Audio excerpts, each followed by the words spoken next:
What's going on is Anton from AntonDaniels.com. I appreciate you guys for continuing to rock with me. Thank you for tuning in to another edition of the Millionaire Morning Show. I am your host, Anton Daniels, and I'm expecting for this to not only be an exceptional week, but for this to be a phenomenal live stream today. What's going on, friends and family? I see y'all in the chat kicking it with your boy.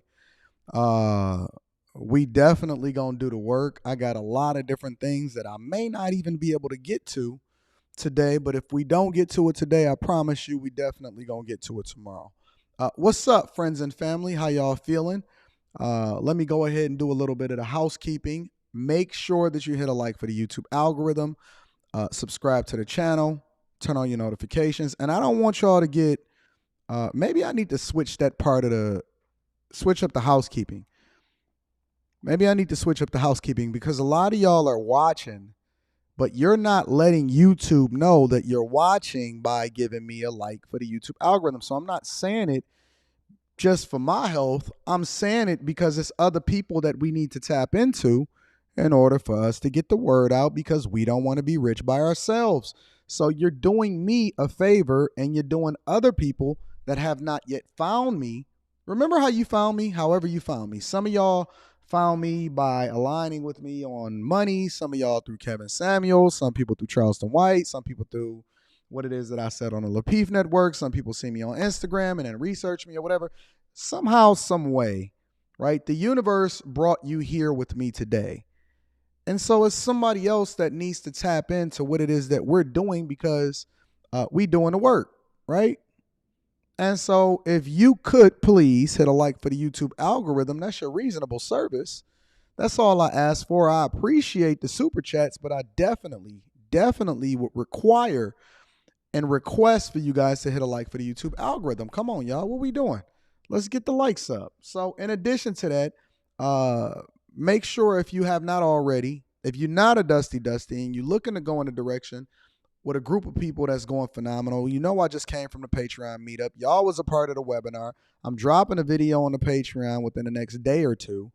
And along with that, an interview for you guys to be able to really be entertained and hopefully extract a lot of information from it. And then I'm supposed to possibly fly out to Los Angeles to go and record some stuff with Marcellus Wiley that I'm going to drop with no censors, in its full form, on the Patreon as soon as I get it recorded and edited. I was just talking back and forth with Marcellus Wiley today, and big homie said, "Yo, dog, I need you to come through to LA, kick it with your boy." And I said, "I bet, but I'm only doing it for the bag chasers." You know what I'm saying? We might even do a meetup. Listen, I'm not going to give y'all too much more. If you want to tap into the Patreon, link is in the description as well as pinned to the top of the chat. But at the very least, I'd appreciate a like for the YouTube algorithm. So thank you for the likes ahead of time, especially for the recent restreams. Shout out to Lamb Sauce. Lamb Sauce is in the building. Says, "Morning, my dog. Good morning, my friends. Good morning, all of the ladies and gentlemen." Q did a phenomenal live stream last night on the Anton Daniels channel with all new faces. So we doing all new faces on a regular basis. Shout out to Heather Wood. Says, "Good morning, Anton and Rita." Shout out to all of my friends in the chat. Randy, Kojak, Brandy, Classy Beats. All of y'all. I can't name all of y'all because if I start and I forget somebody going to act like I was intentionally not paying attention to them. So shout out to Lamb Sauce for the first super chat of the day. I appreciate you, and we're going to get to the work. But before we get to the live stream, I got to give my thoughts.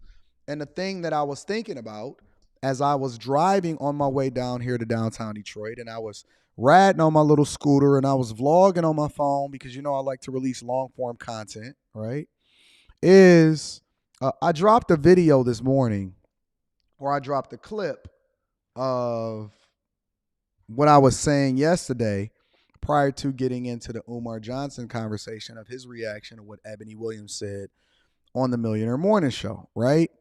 And when you go at black women, right, we know what the sauce is going to be with that. Like, we can expect it because women tend to be a little bit emotional, but it's evolving, and it's really, really weird because Women are starting to operate in ways that I would expect for men to operate. Case in point, Ebony Williams and DJ Envy. DJ Envy was moving in a way to where he was trying to focus on the feelings of people, and Ebony Williams was focusing on the statistics and the results. Now, I completely disagreed with Ebony Williams' perspective and stance as far as how it was that she was moving and the attitude that she had when Ayanna Van Zant was asking her from a relationship perspective. But when we start talking about success and results and households and income and all of this other type of stuff, it's a completely different conversation. Did she move the goalposts? Absolutely she did. But once she started going in that direction, and then DJ Envy and Charlamagne decided to join her having that conversation, we got a different type of conversation on our hands. And so when she was like, yo, fuck your feelings, let's start talking about the facts, I'm like, would I date her? Absolutely not. Would I hire her? Possibly. Because she moves with more focus and masculinity than the overwhelming majority of the men that I see out here. And then the comments started to confirm it, right? And I know what to expect when I say it, and I say it with my chest. And then we had the team put out the clip this morning. But the reality is that we are a very, very, very sensitive group of people. We are a sensitive society. I was coaching somebody and I was having a conversation with him last week, right? And, you know, I was kind of digging into him, and it was a guy, and he was a guy whose son is old enough at this point to where they're graduating high school. They're starting to get into going into college and all of that. And so I was kind of going in. I was like ringing him a new one.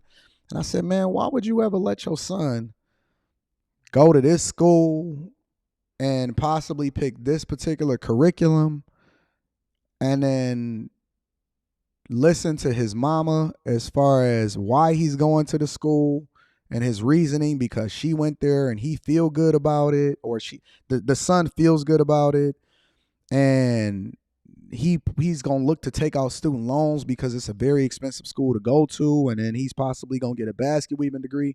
And so I'm going in and I'm digging in, and the guy like, yeah, man, I feel you in time, because by the time somebody actually join the Bag Chasers, or by the time somebody actually get a coaching call with me, I know that they're in a mindset to where they can actually hear what it is that I'm going to talk about. And even before we start to dig into the actual coaching, I want to know more about you. I'm trying to understand you. I need to know where you came from. I want to know what your mindset is going into what it is that you want. What is it that you booked this coaching call for? And so I have now a relationship and a vested interest in seeing you to be successful, because when you leave this coaching call, or when you stop getting coaching calls from me, or you at the end of your journey, then you then become a reflection of me, because you are a reference point. You are a person that I was able to pour into. And so if somebody sees you out there being dusty, I don't necessarily want to be associated with it, because you are a reflection of me. It's similar to your woman and your wife, right? When your woman go outside every day, what she looks like, how she carries herself, how she interacts with men, her whole disposition in life is then an extension and a reflection of the man in which she's under, right? And so I look at you guys and I pour into you and I give you everything that I got, whether I'm at a Patreon meetup, whether we on this live stream, or whether I'm having a coaching call with you.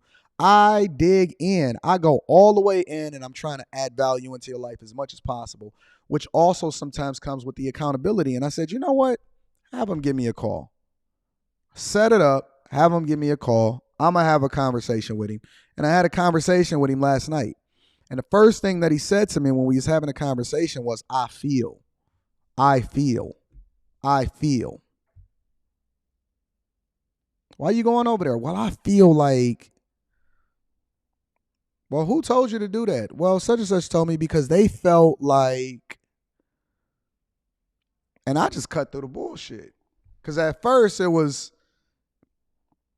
shocking to him to hear somebody like me talk to him the way that I talked to him. And I just cut through the bullshit. I said, listen, fam, I'm only going to be on this phone call for 15 minutes. So let me tell you what it is that I see. And let me tell you why your father is so passionate about me talking to you, because maybe you can hear it from somebody that's not directly tied to you, because he got to pay attention to your feelings. I don't have to, because I'm never probably going to ever hear or see from you again. So let me just tell you what the truth is. And men need to be told what the truth is. They don't need to be felt good. They don't need to be in their feelings. They mama been teaching them that their whole life. They mama been focusing on their feelings their whole life. And they've been suffering as a result of it. So at what point do we then remove the feelings from the conversation and start getting into the results? Because if you feel good or you feel a certain type of way or somebody justify your feelings, but you still poor as hell, what difference did it make? I would rather somebody drag me through the mud, give me what it is that I need to be successful. That's what my mentors do. They don't care about my feelings. They tell me exactly what the truth is. Listen, if I'm not what I'm supposed to be, then give it to me straight. And it's a difference between being passionate about what you're talking about and leaning into your feelings. I'd rather have the results and not feeling so great right now than to feel good or feel justified a bunch of round of dusties that can't do nothing or add any value into my life. I know a lot of poor people that felt good for the moment. I know a lot of people that's broke that felt good for the moment. I know some bums that feel good when they hit that crack pipe or they hit that meth and they look a whole mess. And so I told him, I said, listen, I don't really care about what you think or what you feel. I'm here because I care about what your father's best interest is. And let me tell you the truth. And by the time we got off that 15-minute phone call, he said, man, can I save your number? I'm rethinking this thing the whole way. I said, what you want to do? He said, I want the results.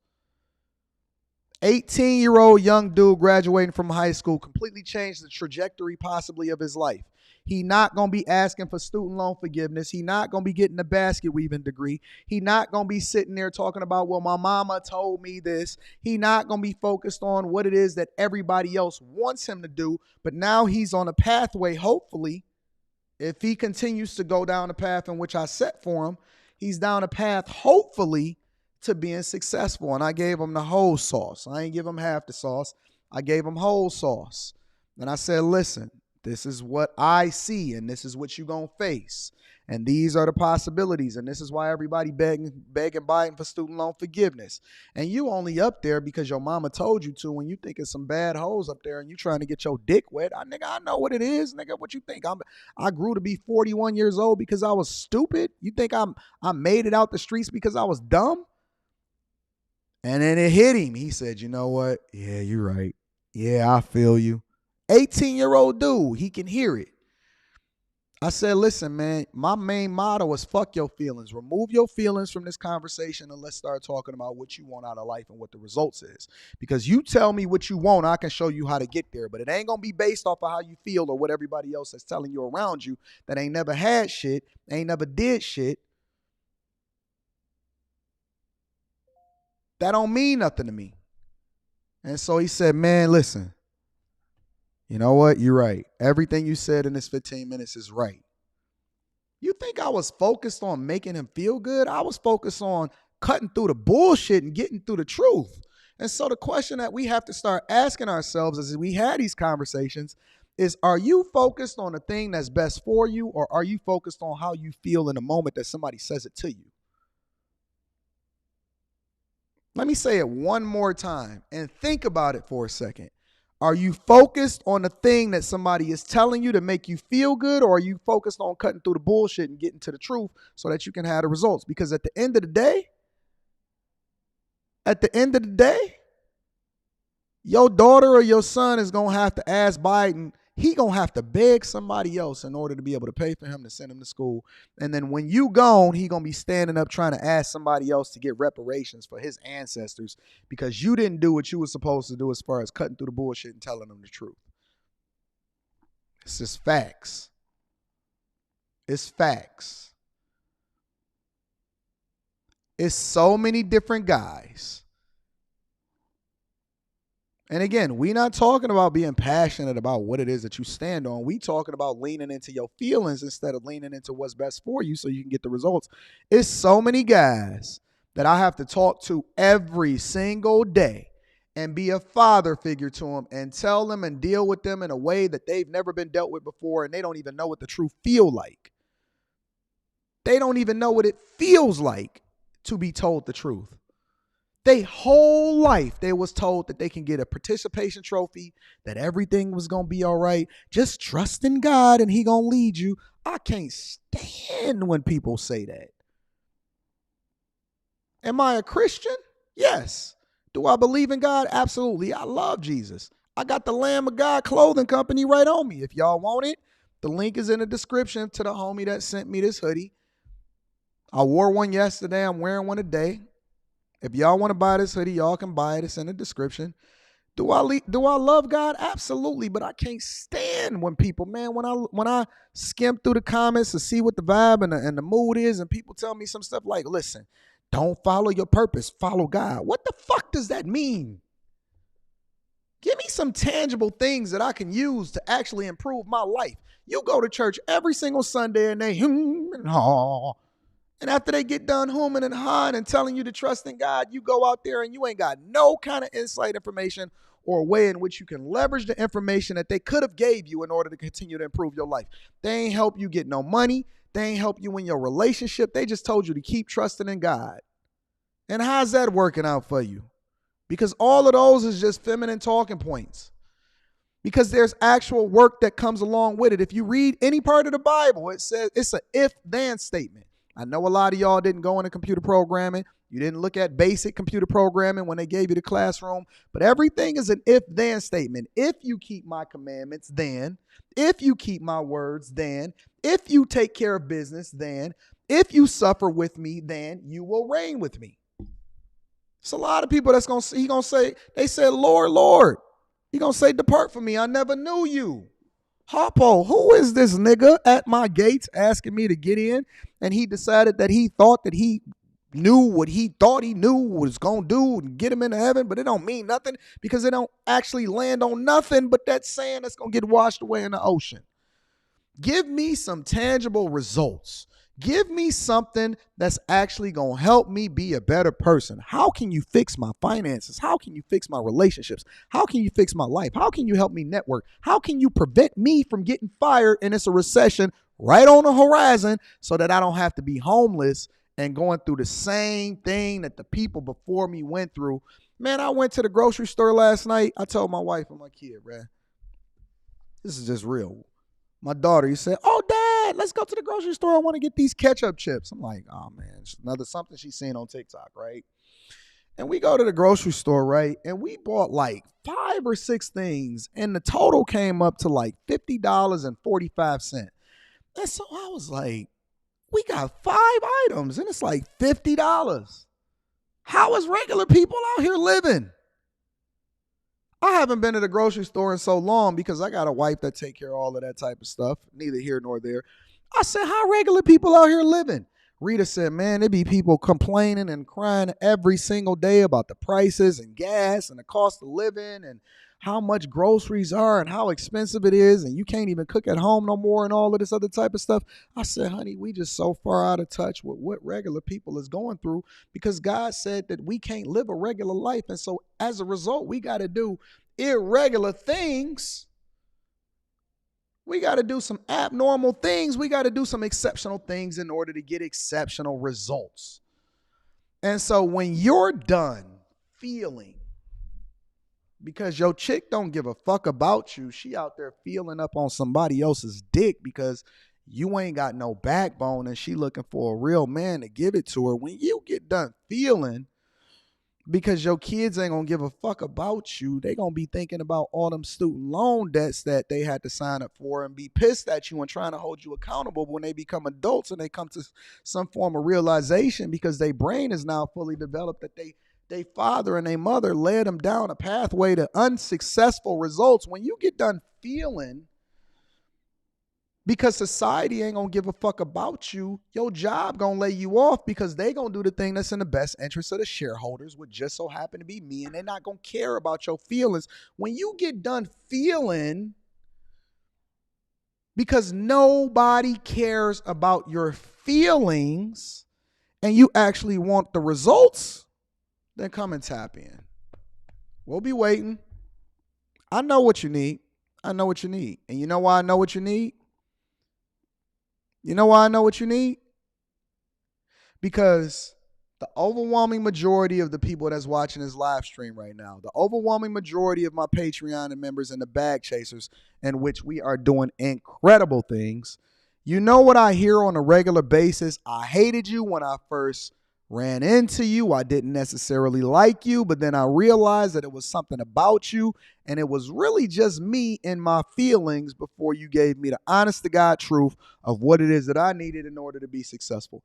Ask yourself this question, because there's some dusties out there that's feeling a certain type of way. But we going to get you through there. We going to get you through there. Stick around. We going to get you up out of the feelings. There's some dusties out there that's saying that, oh, man, I feel a certain type of way. I don't like the way that Anton is talking. He could have said it nicer to me. One thing is for sure, and two things is for certain. My slogan is the same thing that it was a year ago and a year before that. And so many people have come and gone and said, Anton, I'm pissed. I'm unsubscribing. I don't like what you're saying. And guess what we still doing? Running it up, getting that bag, being so far removed from what regular people is going through and doing that we don't give a flying fuck. And if you're a part of the Patreon, then you know that subscribers don't mean shit anyway, because we making way more money than your favorite YouTuber all the way across the board. And that is a fact. And the receipts says so. The receipts say so. When you get done being in your feelings, my slogan is the same that it was yesterday and the year before and the year before that. 1, 2, 3, fuck your feelings. Just like that. All right, Pumpkin? Come on over to Death Row. All right. Shout out to Cliff Williams in the building. He says, men are forged in a crucible, not flower gardens. Not flower gardens. Since I was in high school and middle school, I didn't give a fuck about what nobody said, what nobody thought. And I'm the same way then as I was the same way then as I am now. It is what it is. It is what it is. Shout out to my dog Cliff. I appreciate you. Shout out to everybody that continues to hold me down. I love y'all. I appreciate y'all. Let's get into the show. So, speaking of feelings, shout out to Chicago. Shout out to Chicago. Currently, what's happening out in Chicago is the black residents in those neighborhoods are pissed. They are pissed. The white residents in those neighborhoods, because it's a lot of poor whites out here. I know y'all don't believe it. I know y'all don't believe it. It's some poor whites out here that can't pay for their groceries at all. You thought that it was a race war. It's really a class war. I keep telling y'all that. The overwhelming majority of people that are on public assistance and that's getting these social services look just like that. White. They white. Reading super chat shortly. White people, black people, they all in the same boat, because when the money ain't right, when the money funny, you start focusing on other things that ain't even got nothing to do. I was talking to Rita last night. And she said, actually, she was talking to me. She said, your attitude ain't right. You ain't been right. I know what you need. And that's code word for she want to have something sexual done to her, right? She want me to bust it down. Listen, we grown. The kids are supposed to be at school, right? If they ain't at school and they watching this, then that's your problem as a parent, as a responsible adult. She says, I know what you need. But it's funny because we got this running joke, right? And the running joke is when people money ain't right, they start focusing on all the other things and everything becomes so big. People get pissed because you left the toilet seat up.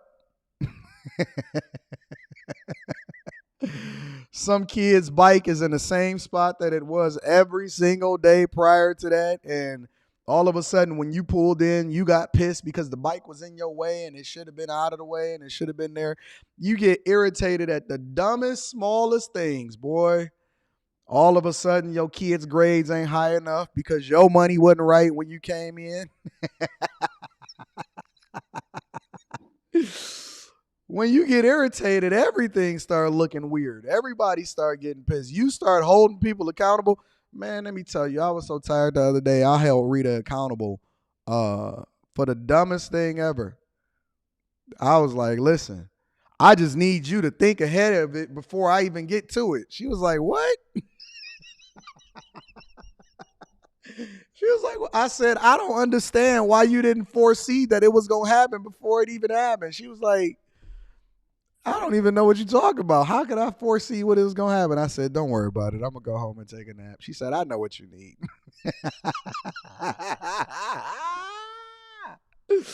She said, I know what you need. I said, listen, let me go to sleep for a minute and let me think about it. And then we're going to come back to this conversation. I came back. I said, you know what? My bad. I got to handle this a little bit differently. I'm a little wound up right now. You know what I'm saying? Facts. 100% facts. I did. I came back and I apologized. I said, listen, my bad. My bad. I've been holding black women on the internet accountable so much, I started looking for a black woman like, ooh, what you done did today? And no, I was not evil. I just got off a flight. I was tired. I hadn't slept. And I had some business to take care of. But we good now. We good. We good. We good now. Shout out to my wife that understands me. Understands what I need before I need it. And give me what I need in order for me to sleep well. You know what I'm saying? That's the purpose of a wife. Stay peaceable. Deal with me according to what I need to be dealt with. But anyway, let's get into Chicago, ladies and gentlemen. Chicago residents is going through it right now.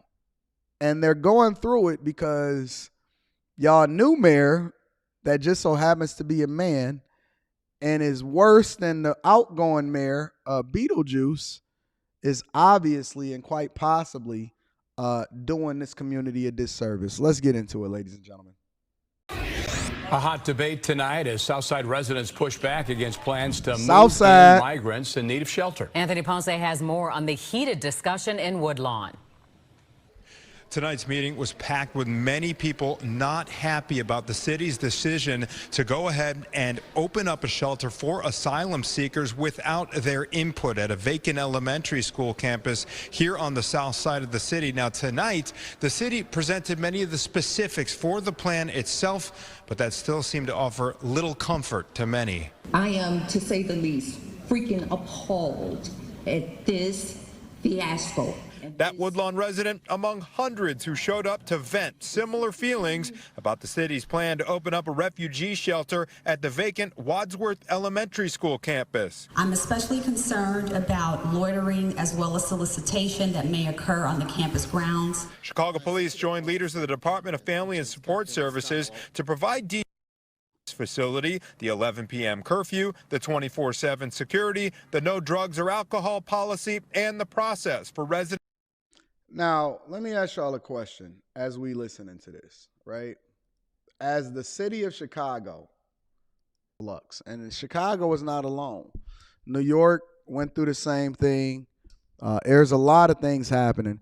Can you possibly imagine that they are allocating money and resources in order to house immigrants in a migrant shelter, provide them 20. Now, you can't even get security in your own neighborhoods. You can't even get a police officer to show up because the community is not really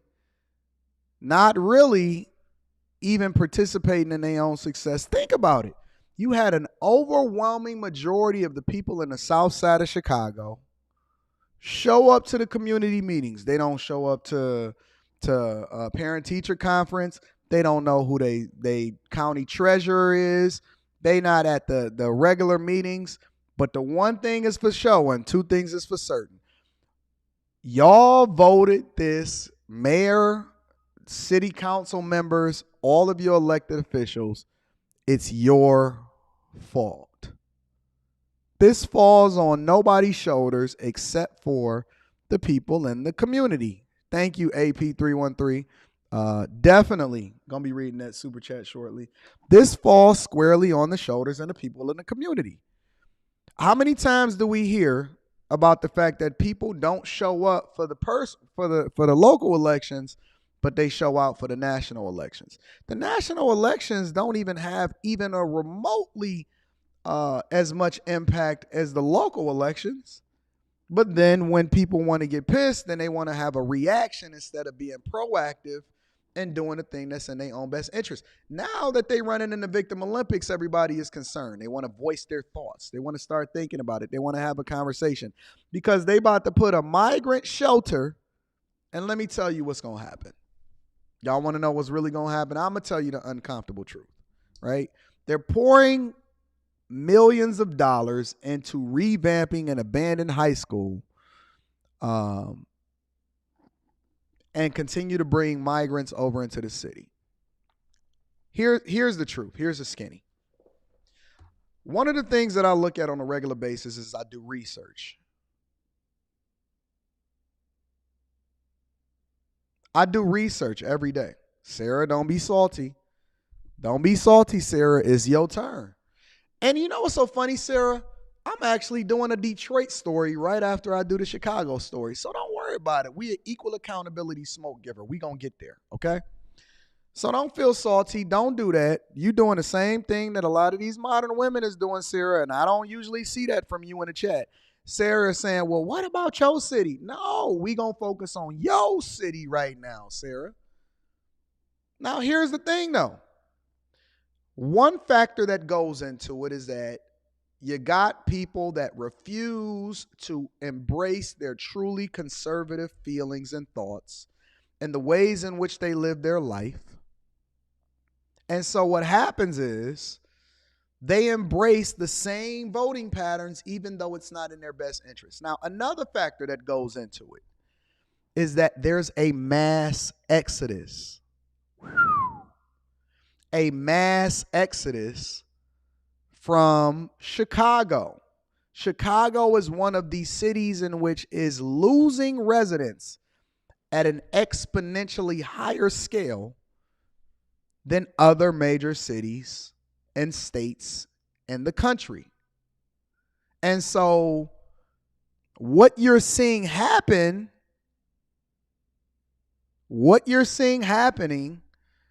is that now you see these policies continuing to erode, and where you had a covering where there's a majority of the people that were paying the majority of the taxes and they were making a lot of money in all of these hub cities, Chicago, San Francisco, so on and so forth. They were able to cover up all of the issues and still say, but we are a liberal city and we still good and we better than y'all, so on and so forth.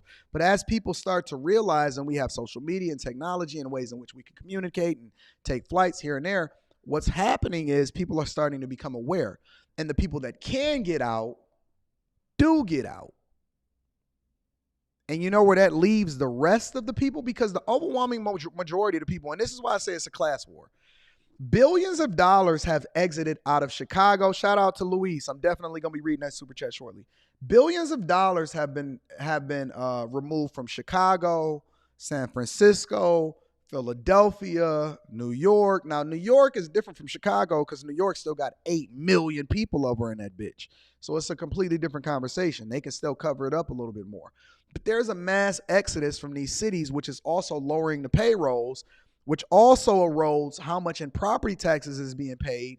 That is the contributing factor with what you see in your community services, your schools, and so on and so forth, right? And so these sanctuary cities are largely going to be the foundation of what? These migrants and immigrants that come into y'all cities, you know what they're going to do? They're going to take over. They're going to win. They're going to win. They're going to wash y'all. So while you sitting here begging for people to do stuff for you, these people going to come in here with nothing to lose. They ain't got no car notes. They ain't got nothing. They're going to come in here. They're going to get citizenship. They're going to be granted every single opportunity, and they're going to come in there and they're going to work your face off, and they're going to take everything from you, and then you're going to be sitting here talking about how you still need reparations. And this is the truth. Ed Hill says NY is a sewer. NY is an awesome city. It's just certain parts of it may be a sewer. But NY is a phenomenal city to visit. And I might take a flight over to NYC pretty soon. They gonna come over here and they gonna wash you. They gonna take your jobs. They gonna take your opportunities. They gonna take your whole communities, and they gonna make them theirs. This is the truth. To provide input, but for most here, it was too little, too late. They didn't even tell us, the residents. They did not tell us. Look at this white man. Look at this good white man over here with this leather jacket and a hoodie on. He fit the description of a man that can't move out of Chicago. He don't make that much money, I guarantee you. Anything until the last minute. We will work to make sure that we communicate clearly with our plans going forward. A recurring theme, what about the area's existing? Look at that. Look at those tent cities. Did you know that Chicago had tent cities up in that mug? It's bad out here in these streets. Homeless. This is beautiful. To go in and get a shelter for people, to help these individuals coming over here. What about the people who have been here for the last 20 years? The work that we're doing for new arrivals is not detracting from the regular work that the department is tasked to do. Final cleaning and final construction on the shelters expected to be done by the end of next week, with the first 250 residents expected to move in on January 23rd. The first of 250 residents is looking to move in on. And you know what these migrants are saying? We don't care about what you think about us. Yep, we going to protest. We going to get our status. We going to get our rights. And we going to come in here and wash y'all. At the end of the day, whatever it is that y'all think that y'all going to have against me is nowhere near as bad as where they came from. It's nowhere near as bad as where they fled from. You know what the funniest part about it is? You know what makes it even more hypocritical? You know what makes it even more hypocritical? Not only did they vote in the people that's making the decisions to bring these asylums into the United States, not only did they do that, they're not going to do anything different moving forward into the future. It's not like you're going to change your behavior. It's not like they're going to make adjustments. It's going to be the same thing. All y'all doing is complaining. The city says it's planning for the shelter to be open for 2 years, but that they are hoping it can close before then. Cap, let me see something really quickly. That's what we need. We need us a black woman on here. It is insulting that you would consider such action about a forgotten community. Look at all the people in line to speak. None of you live in. Developing tonight, outbursts and outrage at a community meeting in. None of you live in. No, they're not living over there with y'all. Why would they live over there with y'all? South Shore over a housing plan for migrants. The debate comes as the city deals with the crisis of where to put migrants bussed in from the border. Elizabeth Matthews is live now with more. Elizabeth. Corey and Don, contentious to say the least. This forum was a chance for city leaders to get input from the public about the old South Shore High School housing migrants. The city got their input. Oh, look, these people is protesting. They don't care. Man, let me tell you something. Because we need to move over into the next story. Let me tell you something. You know what's going to come? I hate to say this. You know what's coming? You know what's coming next? You know what's coming next? Cars. What do you mean, Anton? What are you saying? The cars is coming next. That's where a lot of y'all going to be living in. Listen, you already paying a house note for your car anyway. 1/5 of people are paying at least $1,000 a month for their car, including, and that ain't even including insurance, gas, maintenance, or nothing like that. Y'all gonna be living in y'all cars. Y'all know that van life is a movement, right? Anybody that's looking to start a YouTube channel, I would suggest you get into van life. Get into van life. Go get you a new house on wheels. That sounds wild to me. I don't care what happens. I'm not living out of my van. I'm not living out of my car. In the next 10 years, you're going to see an overwhelming majority of these people living in their cars. You're going to take a shower at the gym. You're going to live out of your car. Van life, car life, Oh, no. Don't tell me what you ain't gonna do. You gonna do it and you gonna like it. And you know how I know you're gonna like it? Because you're not a bag chaser. You're not a Patreon member. You're not doing the thing that's in your own best interest. And it's a class war. Y'all still out here fighting for rights and thinking that it's the white man. Them white people just as poor as you. They just as poor as you. For the Dusties that's not in the bag chasers. Shout out to y'all. Let me read some of these super chats and then we're going to move on with the show. Nocturnal Drive with the Fireballers in the building. I appreciate you. AP313. Not only is Detroit Jit better than Chicago, y'all city looking dusty too. Hey, let me throw something else in there, AP313. And they can't skate better than us. I challenge anybody to put on them skates. And y'all can't skate better than us. I love my Chicago brethren. I'm just not sure that I could ever do a meetup in Chicago. It's wild out there. It's wild out there. And y'all can't skate better than us. Y'all can't jit better than us. Y'all can't skate better than us. And y'all got worse leadership.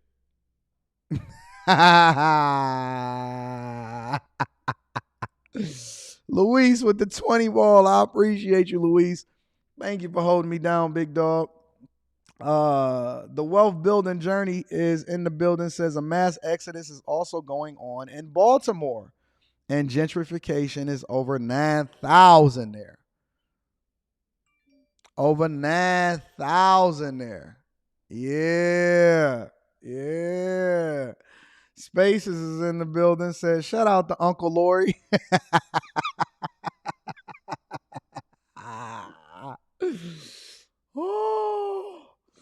Just Bobawan. Just Bob Bowman says, I moved out of South Shore. They deserve this. Facts. I think they deserve everything that they getting. Make sure that you hit a like for the YouTube algorithm, subscribe to the channel, and turn on your notifications. We're going to go ahead and move into the next thing, ladies and gentlemen. Detroit. Hey, Suber, you want me to send me one, Suber? Send me one, Stuber. Send me a van life video so I can react to it. If you send me a van life video, I'll add it into the show tomorrow and I'll react to it. I got you. Aaron says, the Bulls stomp the Pistons every time. You know what the funniest thing? You know why Aaron has no credibility? And shout out to Aaron because he actually was at the Patreon meetup on Saturday. Because Aaron don't even live in Chicago. See, I still live in my city. I still live, work, play, promote, highlight, tackle, vlog, show y'all everything that's happening in my own city. Aaron moved out, and he's sitting here talking about, hey, man, y'all going to have a Patreon meetup in Boston? Wait a minute, I thought you was from Chicago. Aaron, we don't want to hear from you because you're not a Chicago resident, sir. So we don't want to hear it. All right, so girlfriend and her new boyfriend over here in Southfield, Michigan. Southfield is a suburb of Detroit. For anybody that's from Detroit, you know what they call it is they call it Metro Detroit. They call it Metro Detroit. And Metro Detroit is basically Detroit and it's all surrounding suburbs and areas. All right? So when you see people and they say, yeah, I'm from Detroit, a lot of them really ain't from Detroit. A lot of them is just they pretending like they from Detroit. You from Detroit? Oh, yeah? Where you grow up in? Southfield. Oh, you're not really from the D. You're not really from the D. Look at them. They feeling a certain type of way right now because we went in on Chicago. Don't worry about it. We going to get to it. I vlog every day in the city. The city is gorgeous and beautiful, and we don't burn our city up like y'all do. But let's get into the show. Detroit, we got to bring y'all to the front of the congregation. Let's have a conversation, y'all. Murder suspect in Southfield is shot and killed by police. Investigators say he was on the run after killing his ex-girlfriend and shooting her boyfriend. Fox 2's Jessica Dupnack joining us live. And Jessica, how the suspect and the victim had kids together. Do we know if they're okay at this point? Those kids are okay. They are currently with family, and the suspect actually dropped those kids off here in the area of 7 Mile and the Lodge at a friend's house before this all happened with police. He gave those children some money and said his goodbyes. The scene behind me clearing up right now, but this is where it all ended for that 49-year-old man allegedly pulling an assault rifle out towards police, and they fired at him. Let me ask y'all a question.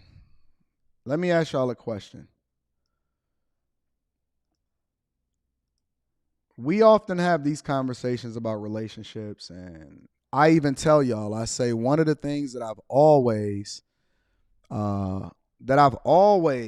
emphasized, even when I was a young kid, and I'm going to be reading Super Chat shortly. Thank y'all for holding me down. Even as a young kid, I've always understood that simp life is a dead man's game.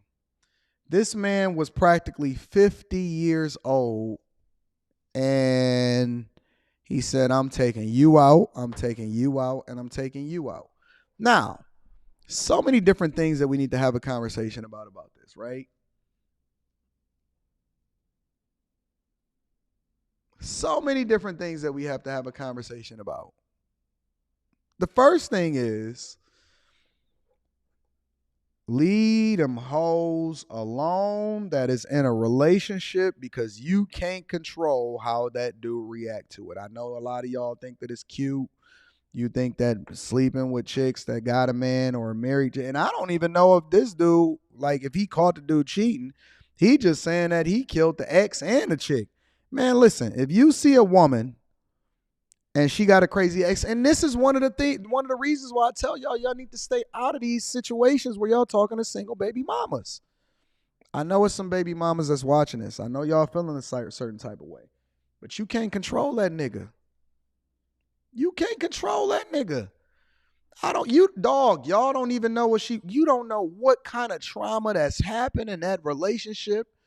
And you got another dude that came in and he coming to take care of her kids. Listen to what's happening. He picked his kids up and went and dropped them off on the lodge with it. 7 Mile on the lodge over the family's crib, over his homie's house.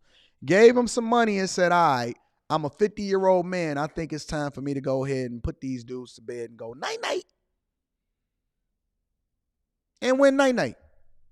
Think about this for a minute. So now you got this other sad sucker simp that Boyce Watkins and Umar Johnson and Steve Harvey is saying, hey, woman don't need to bring nothing to the table. Go ahead and put yourself in a line of fire with a dude that you don't even know what the history of what this relationship is supposed to be like.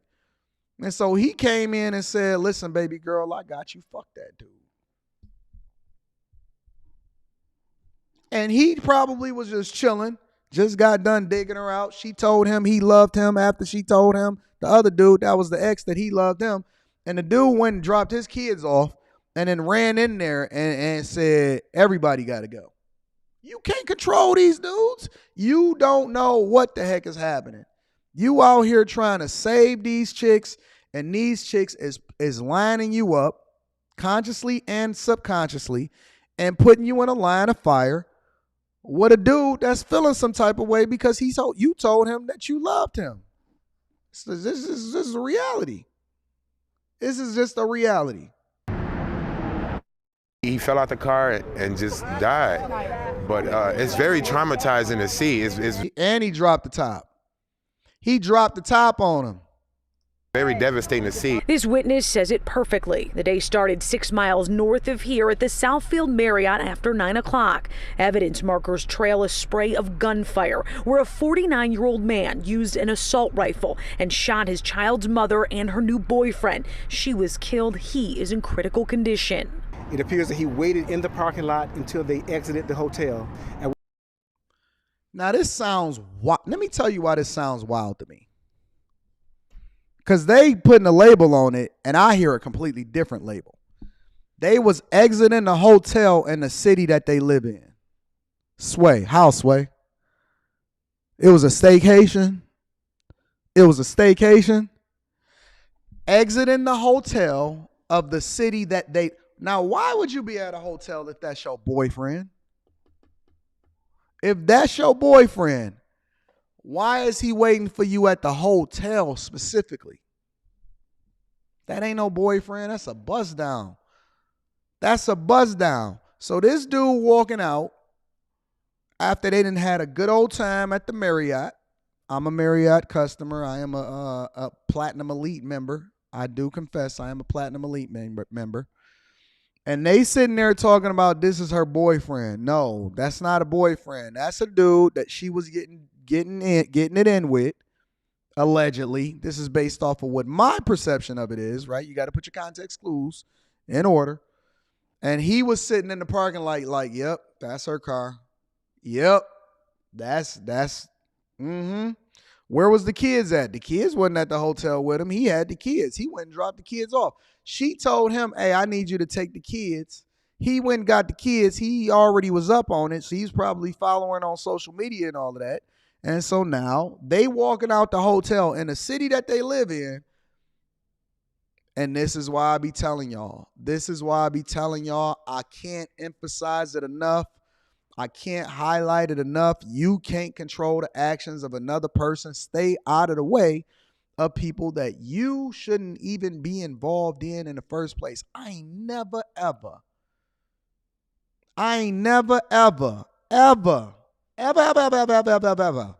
gotta worry about, of all the things that I gotta worry about these simps on the internet. I gotta worry about, people throwing hate. I don't worry about reaction videos because that just helped me to boost me up. But the one thing that I ain't never got to worry about, yeah, I'm sorry about it, baby girl. I am definitely platinum elite. You know what I'm saying? We platinum elite with the Marriott. If you know the purple, actually, I'm titanium elite. I didn't even realize that. Honey, did you know we was titanium elite? We titanium elite. We are titanium elite, baby. Baby girl. Yeah. I only got 35,000 points left. We've been running through these points. I am titanium elite, ladies and gentlemen. See that? Let me make sure there ain't no numbers on here. Titanium elite, baby. Sorry, I ain't platinum. I'm titanium. I'm big dog. Big dog. Titanium elite, baby. Big dog. We titanium over here. We at the highest level. Which time he used an assault rifle and did shoot both of them. Police sources say after the double shooting, the 49-year-old suspect went to his Warren home, switched out cars into this now shot-up black Camaro. He then picked up the couple's kids from school, gave them money, and said his goodbyes before dropping them off at a friend's house near the Lodge in 7 Mile. Nearby is ultimately where Southfield police tracked him, trying to pull him over. He lowered the top of the Camaro just prior to us making that traffic stop, at which time our officers tried to engage him. He did reach for that assault rifle, and our officers did use deadly force. He was already looking to crash out. He dropped the top. Look at all of the bullet holes through the headrest. All of the bullet holes through the headrest. That he dropped the top. He already planned it. He went and got an assault. He didn't get a pistol. He got an assault rifle. He was looking to, think about this, y'all. He was looking to crash out over a woman, over a baby mama. He crashed out over a baby mother. Jesus. Had the top drop. Just became spring and the D. When to executed, the dude was waiting on her at the Marriott. Said, I'm gonna kill him and you. Dropped the top, and then it was like, yo, I'm ready to crash out all the way. That's crazy. This is insane, man. And shot the suspect, fatally wounded him. 3 Southfield police officers were involved in the shooting. The motive here, a jealous ex-partner. There's no excuse for an individual to use this type of violence over a breakup. That wasn't no breakup though, big dog. And I agree. Is no listen, don't take yourself out as a result of it. But the other side of the conversation is, it clearly wasn't no breakup. This was something that she already had in the wings. This is something that she was at the hotel with another man. That ain't no breakup. This is Fatal Attraction. That man was hurt. What's the name of this live stream? It's called Sensitive. It's called Sensitive. The name of this live stream is called Sensitive. That's the title that I gave it today. We are in our feelings. We not passionate. It's a difference between being passionate and saying, I need a man with sensitivity. Someone like me. New Edition. The new boyfriend, the 41-year-old man that was shot, he is in critical condition, but we are learning that he is stable. Southfield Police. This dude got to live the rest of his life with bullet wounds and bullet holes in him over a hole. Chief crediting that man for before he went in the hospital, he gave them some very important information about the suspect, and that was how they were able to track him to this location here. Reporting live on Detroit's West Side, Jessica Dupnack, Fox 2 News. Oh, it's good they stopped him when they did. But Jessica, talk about the suspect and his ex's relationship a little bit more. Had there been domestic issues in the past? Had he made threats against her?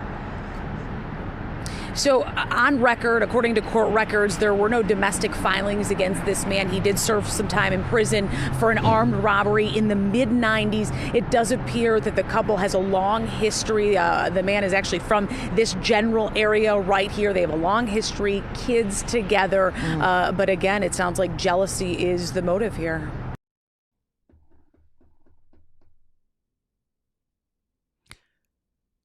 You picked a baby daddy that was fresh out of prison for armed robbery. Let's put all of the things in perspective. You got with a baby daddy that was out of prison for armed robbery. All right. Okay. Y'all had a life together. Y'all had kids together. Listen, y'all been talking to each other probably since the 90s. This man is 50. He 49 years old. 50 years old. These people been talking since the 90s. They've been talking since the 90s. They got kids together. They love each other, all of this other type of stuff. And this woman goes out here and she walking out of a hotel room with another man. What you think is going to happen? This man gave you his whole life. He gave you his whole life.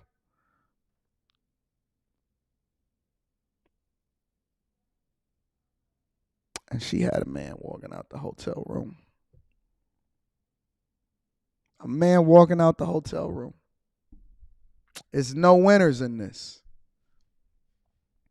There's no winners in this. She gone. Think about it. There's zero winners when you don't do what you're supposed to do as a man or as a woman. It's zero winners in this. He did. She did. The boyfriend is shot up in the hospital. The kids ain't got no parents. The police officers has now got to live with that trauma and that PTSD of having to kill a man. Another sad state tragedy, and the mama that's probably 70, 80 years old got to finish raising somebody else's kids. Both parents dead. Kids probably going to grow up with that trauma. Never, ever going to ever be able to have a normal life now that they've had to deal with the fact that they daddy had to kill the mama because the mama was walking out the hotel room, and so it turned out to be a crime of passion. It's zero winners. It's zero winners in this situation. Let's continue. Oh, we got a whole show today. That's not the one. Was that the one? No, that's not the one. We're going to go with the next one. Reading super chats real quick. Let me just knock a couple of these super chats out. Aaron says Chicago sends its delegates to spread the greatness across the world. Isaiah Thomas was sent to Detroit and he never went back to Chicago either. I thought Isaiah Thomas, yeah, he is from Chicago. And I was sent to Boston, and guess what? Isaiah Thomas is still in Detroit. Isaiah Thomas is still in Detroit. He ain't never going back to Chicago. Shout out to my dog, Isaiah Thomas. DeMarco Johnson says, what about people in the nice RVs? Is that bummy? It's not that it's bummy. It's if you have to do this because you don't have any other choice versus doing it because this is what you want your lifestyle to be. It's people that's digital nomads and they just want to live in a different place all the time. But then it's people that's living on the side of the road because they don't have any other place to go. And so that's the difference between living in your RV and being required to live on the street. That's what I'm saying. I want the option to do what I want to do. Greatness to Work says you should see they just posted on Fox News YouTube channel showing these illegals, Anton, and it's scary. Oh, man, I got to pull that up. Hold on. Greatness to Work. Fox, illegals, immigrants. Sounds like the perfect time to get into this. You send me the link, Greatness to Work.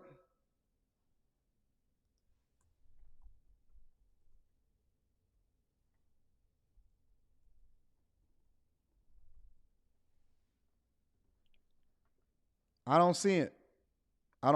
Email me the link and I'll pull it up. Email me the link and I'll pull it up, big dog. Yeah, email me the link and I'll pull that up. Anyways, let's go over to the next story, ladies and gentlemen. Again, Detroit, we're going to go ahead and come to the front of the congregation. Shout out to James Conway. James Caraway. Shout out to James Caraway. Says, I just joined the Patreon yesterday. He went with the annual. He going to get 15% off and go with the annual. So shout out to you, James Caraway. Says, I'm taking my future seriously. I'm 26, and if I can have 10 minutes of your time, that will be a huge help, my brother. This is my first super chat, by the way. Shout out to James Caraway. James, email me at antondaniels413@gmail.com. Actually, James, send me a message inside of the Patreon.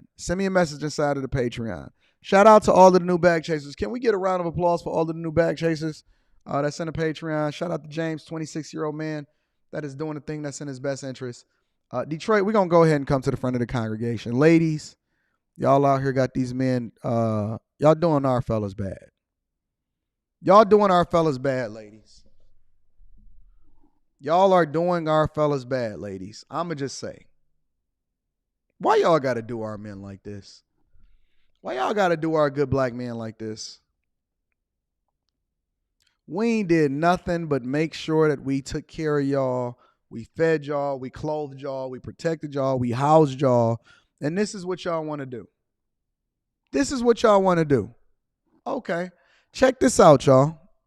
Now, keep in mind, this man is sitting next to his wife.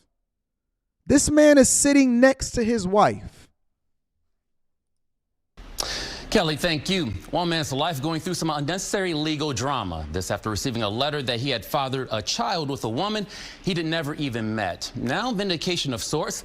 It's a follow-up to a story I brought you earlier this year on his legal fight and what comes next. She don't know me. How do you just put my name down? How do you just put anybody's names down? I don't know her, never seen her, still to this day. Check this out. Pay attention, y'all. Haven't talked to her, and it just proved out that the baby has no ties to my name. Thankfully, the lady did bring the child in to get tested, and that's all I needed to happen. This letter from friend of the court reads in part, Dear Mr. Smith, enclosed is a copy of the genetic test results, excluding you as the father. Let's just set the record. Now, this is the wife, y'all. This is his wife. I trust my husband because I know his character. Man of integrity.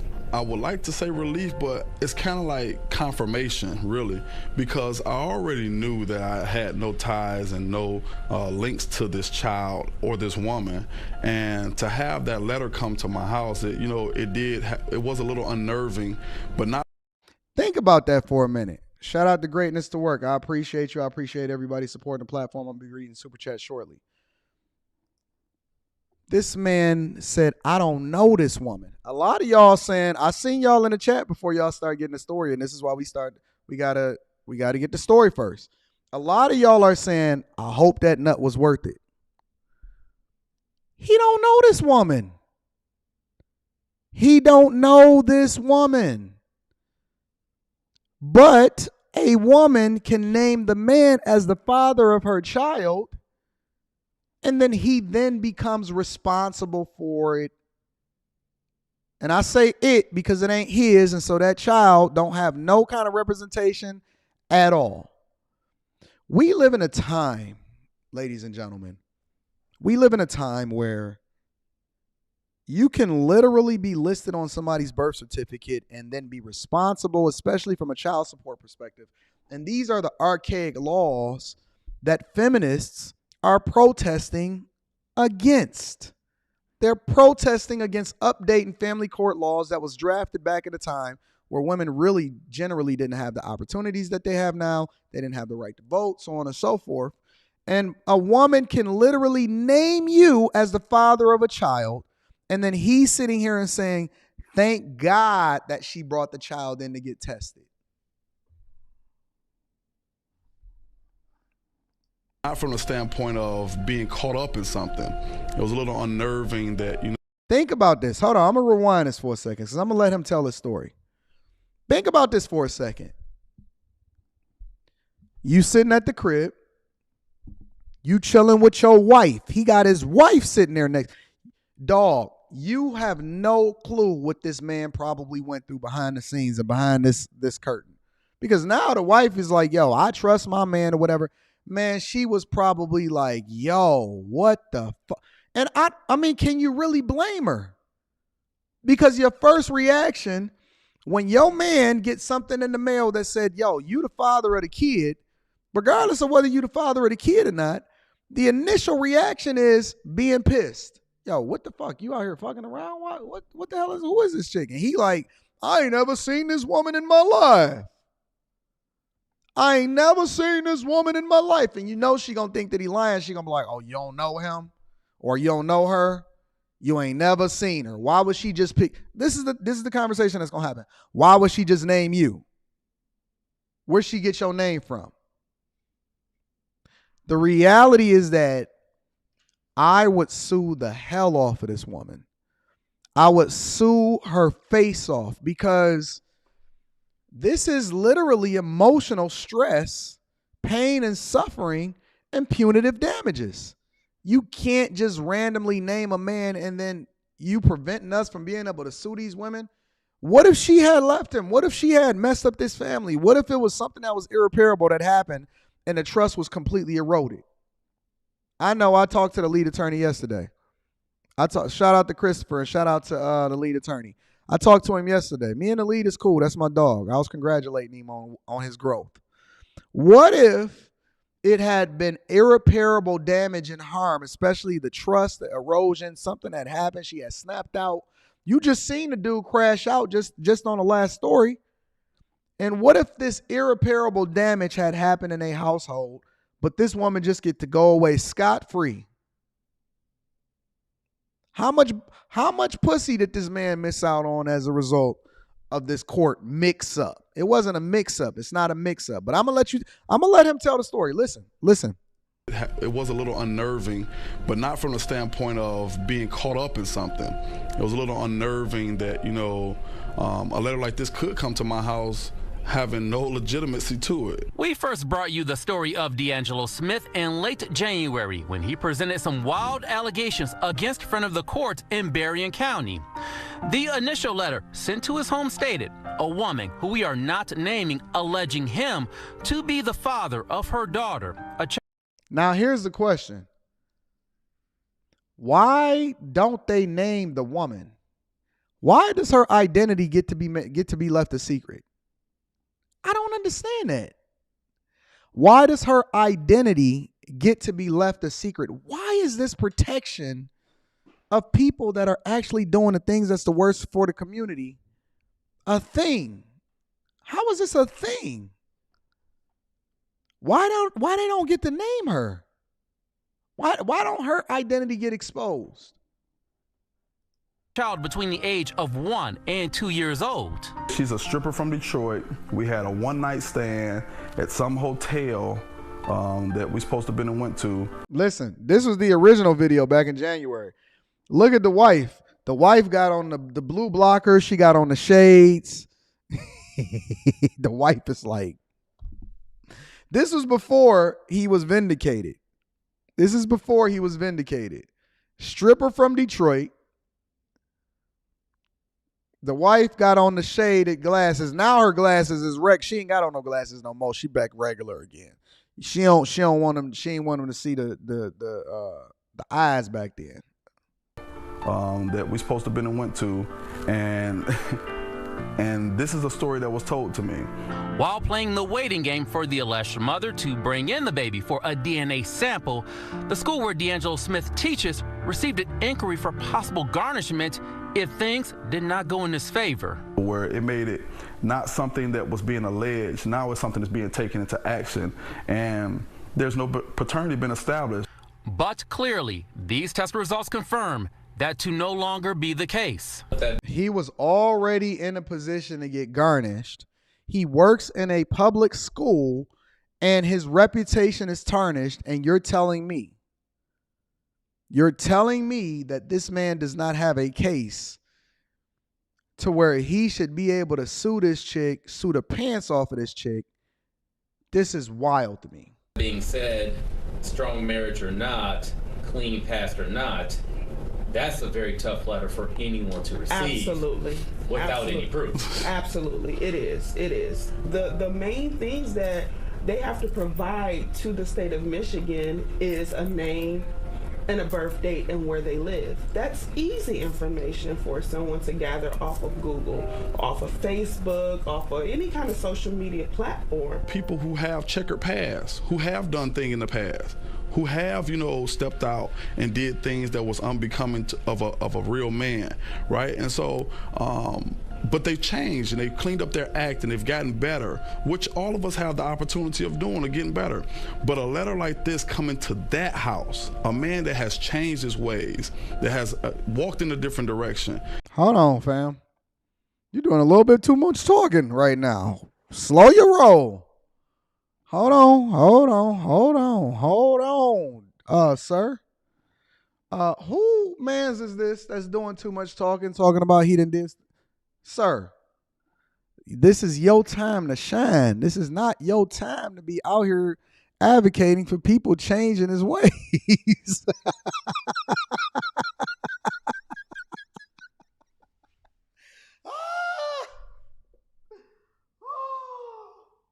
Yo, hold on, big dog. Hold on.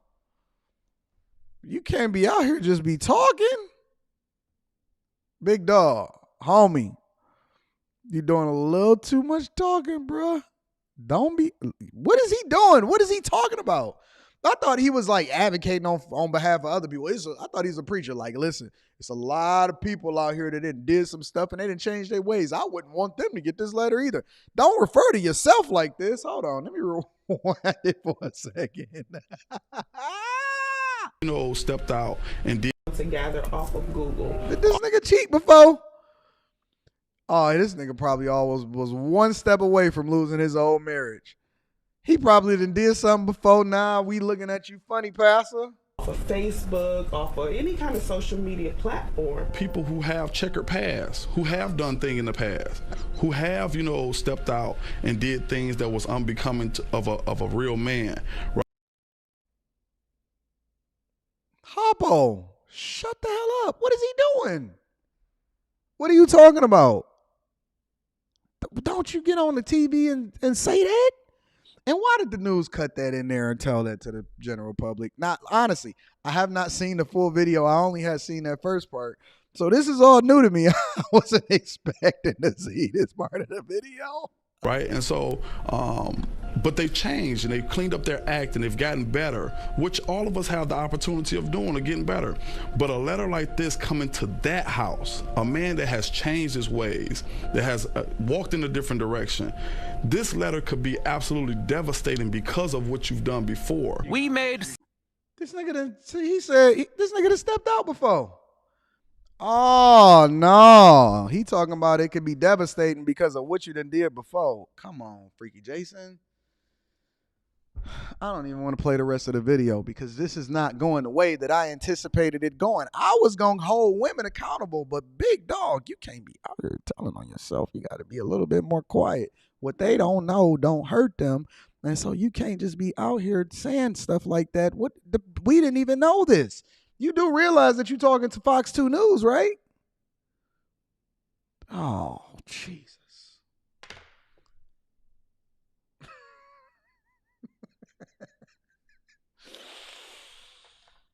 You don't know what you're going to get on the Millionaire Morning Show. You have no clue what you're going to get on the Millionaire Morning Show. Let's continue. I'm afraid to keep playing this video. All right, let's play it by ear. Several calls to lawmakers in Lansing who are familiar with this particular topic to get some answers. It's very unfortunate, but paternity fraud is not a unique. Jake, I agree. I'm starting to feel like maybe he did hit it. And he just like was one of the few that did hit it, and he stuck to his story. He said, baby, I don't know who this. Honestly, now he got me questioning it because I'm looking at it and I'm like, yo, maybe he did hit it. He did have a little bit of a descriptive. He said, man, stripper from Detroit saying we went to a hotel room. This is what was told to me. Nigga, who told you that? See, now we got to start mining this out. Who told you that it was a stripper from Detroit and y'all went to a hotel room and this is how you possibly conceived this baby and where she found out where your job was so that she can garnish your check? Where they do that at? Shout out to Rick. I'm gonna be reading Super Chat shortly. Now I'm thinking he just dodged the bullet. He dodged the bullet. Baby, I don't even know who this chick is.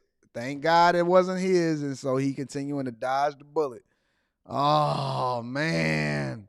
See, I can't live this life. I'm not built for this life. This is too stressful. This is too stressful. I don't have time to be sitting out here having these conversations and going back and forth and possibly putting my whole perspective. Oh, no, don't self-snitch, big dog. Stick to your guns. Unusual situation in Michigan. Senator Jim Runstead tells me he's been pushing for new legislation on the matter during the past 8 years, saying right now there's no penalty for lying. Senator, what was the opposition for not passing this kind of legislation? Well, maybe it would hinder mothers who don't want to name a particular guy or they made a mistake, but you had to knowingly name the wrong person. It becomes emotional stuff. Respect. The penalty, it's wild that there's no penalty for lying. I can't understand why they wouldn't pass this legislation and why they advocate against it. Why wouldn't they pass this legislation and why is there no penalty for lying? I don't understand that. Respectfully, to mandate that DNA testing for the child is conducted first before a letter is sent to someone's home alleging they may be the father of a child regarding a woman whom they have never met, doesn't that seem like common sense type of legislation? I tell you, Joshua, the common sense goes out the window. I'd be more than happy to put that bill in, and I'm telling you, it wouldn't even get a hearing in committee. I'll guarantee it wouldn't even get a hearing in committee. I ran across this before. And the only reason I believe that this woman came in was because of Fox 2. Fox 2 provided a platform where the word got out, and this word spread it like wildfire quickly to the point where the lady came in. Now I asked the courts, the friend of the courts about bringing her in. They said, well, we just have to wait until she comes in.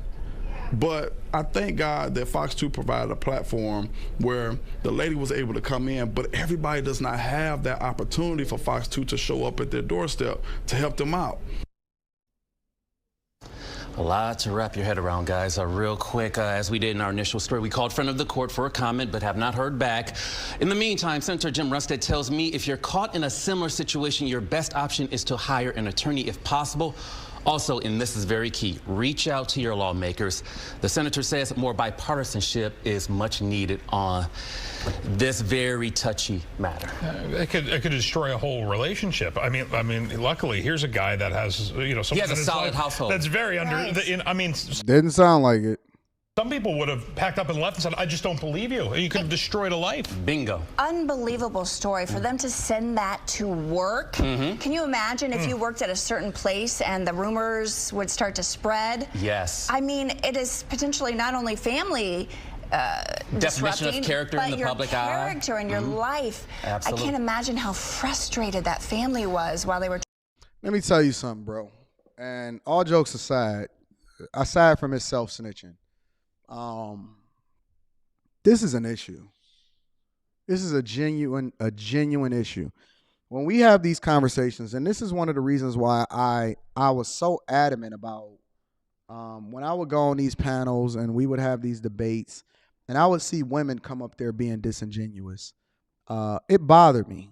It bothered me because if we're not even going to have a conversation in truth and the reality of what's facing a man, but you sitting here and telling me that I am supposed to lead men into a burning house of dealing with a baby mama, that is wild for me to tell guys that they need to have dick discipline, considering what it is that you just seen right here, that a woman can name a dude and then start to have his check garnished, and even all the way to the point to where she can damage his public reputation, ruin his relationship, possibly mess up his marriage, the whole 9 yards. And you sitting here telling me that it makes sense for men and women to come to the table and have the conversation. Have what conversation? Before you even start to have the conversation, you have to fix your side of the bed. You need to fix your side of the house. You need to get your whole house on the. Listen, you advocating against the legislation that actually would hold somebody accountable for volunteering a lie and putting their whole life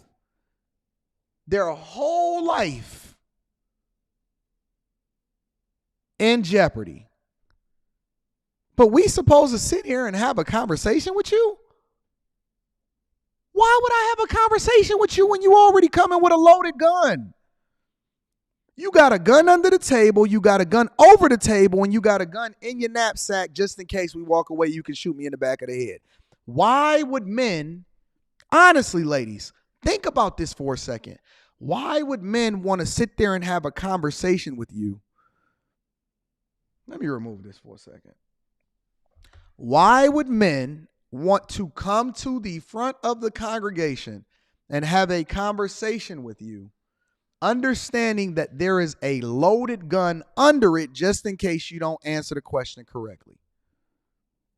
Most women, and I've dealt with a lot of these single baby mamas, even the ones that are just single in general, they are drunks. They have trauma, issues, problems, trouble. They have wild things happening in their life. And this is just facts. I'm just going to keep it 100 with y'all, and then we're going to go over into the next thing. They have some wild things happening in their lives. I've seen it. I've seen women, literally, people send me screen record their Facebook post saying that, yes, I don't like Anton. I'm preparing for this dude. I can't wait for the Lapeef Network and JR to bring me up on the panel. And then I get set up, right? I go back to the tape. I hold these hoes accountable and I say, listen, somebody got the evidence. They was plotting against me. They know that I'm a good black man. I ain't never did nothing. I ain't never robbed nobody. I ain't never been to jail. I ain't never been none of the hold. I don't owe nobody nothing. And I'm coming in as a prototype of what a family in a strong black household is supposed to be. And they say that they want this, and then they hold me accountable for then holding them accountable for coming into it with disingenuous and ammunition in the rifle before I even show up on the panel. And so because it didn't go your way, and because I'm too good and I'm too smart and I'm the real Neo from the Matrix, and I'm going to absolutely shut this shit down. So then I come in and I fuck you up on that panel. I expose you, I destroy you, and I 100% wash you in every way, shape, and form. and y'all want me to come to the front of the congregation and make y'all feel good about it as a result of it, man, you know what I'm going to say. I don't even want to say it. You can suck.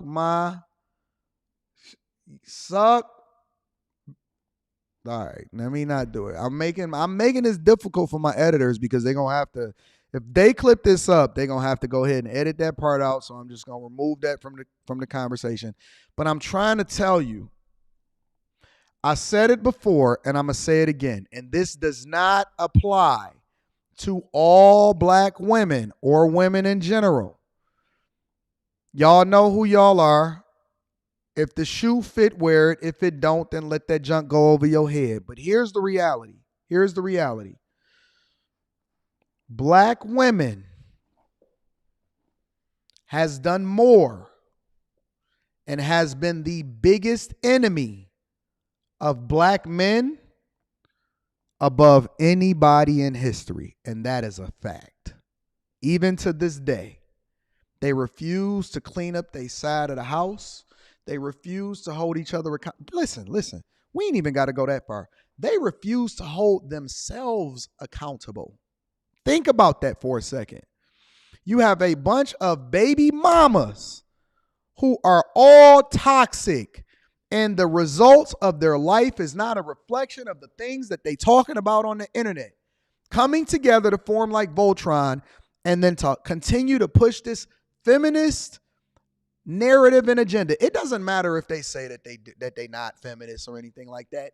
We don't go by what you say. We go by the fruits of what it is that you produce. If everything that comes off of your tree is toxic and all of the things that you represent is toxic, what are we left to then say? What conclusion are we supposed to draw as a result of it? If every ideology and every way in which you live your life is a reflection of feminist ideologies, what conclusion are we supposed to draw from that? Why would I ever tell a man, and you got these sad simp suckers that's out here, and y'all are quite possibly even worse than the women, because you see some titties and some pussy, you unable to really be able to look at things objectively and make a pivot or an adjustment depending on who it is that you find out is or isn't whatever it is that they say that they were, right? Why would I ever tell my guys to go and lay a hand on you? Why would I'm going to tell my dudes to have dick discipline. I'm going to tell them to stay out of your face. I'm going to tell them to avoid you like the plague. You know why? Because you won't even hold yourself accountable, let alone be able to come to the conversation or the table. See, when they say what are women supposed to bring to the table, the first thing that they need to bring to the table is a clean slate and accountability of themselves. This is the part of the conversation that's missing. Let me just cook for 1 second. The first thing that women are supposed to bring to the table is truth, honesty, real accountability, and responsibility of how they live their life. If you can't even come to the conclusion and be honest with who you are, honesty with who you are before you even come to the table, before you walk up and you sit at the table. I don't want to hear that bullshit saying, well, we are the table or I can make another you. You made enough yous. And all of the motherfuckers is going to grow up and they're going to be stealing our wheels and our hut caps, and they're going to be the prisoners that make our license plates on the back of our cars. And they're going to be the ones that continue to fill up and profit from the prison industrial system. Why should we listen to you when everything that you represent is the worst of us? From the very beginning, I associate the name Eve with evil. They say that that ain't what it was. I think we abbreviated it. I associate the name Eve with evil. I think that they removed the L and the I and they replaced it with an E in order to try to make the story a little bit better so that more women could purchase the book. I really genuinely believe that, because from the very first story,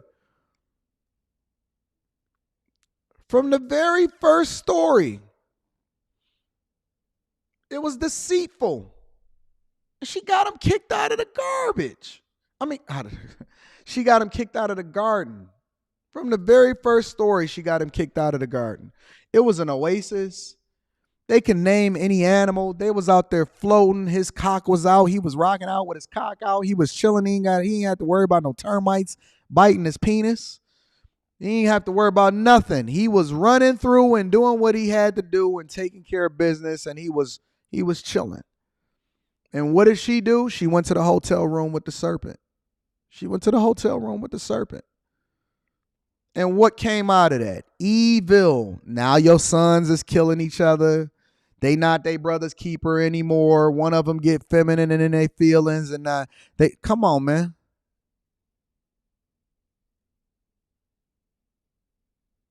Jamal Park says, God's intention for woman was not to be evil, it was to be our helper. And that's where you're wrong. That's where you're wrong. That's where you're wrong. Her intention wasn't to be our helper. Her intention was to be our follower. She was supposed to be under us. She was supposed to be...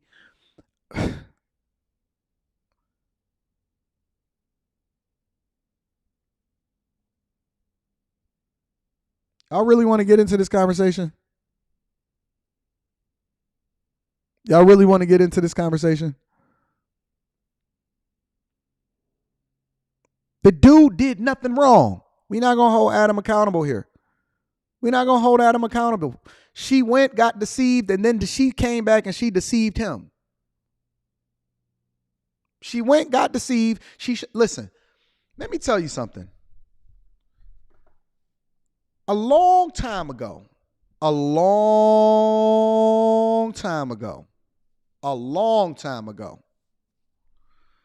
I had the conversation with my chick, and I set the precedent early. And I tell guys this all the time, and I say, how you start off is how you're going to wind up continuing, okay? I'm going to bring it down from a C student's perspective, and I'm going to bring you back to the front of the congregation, all right?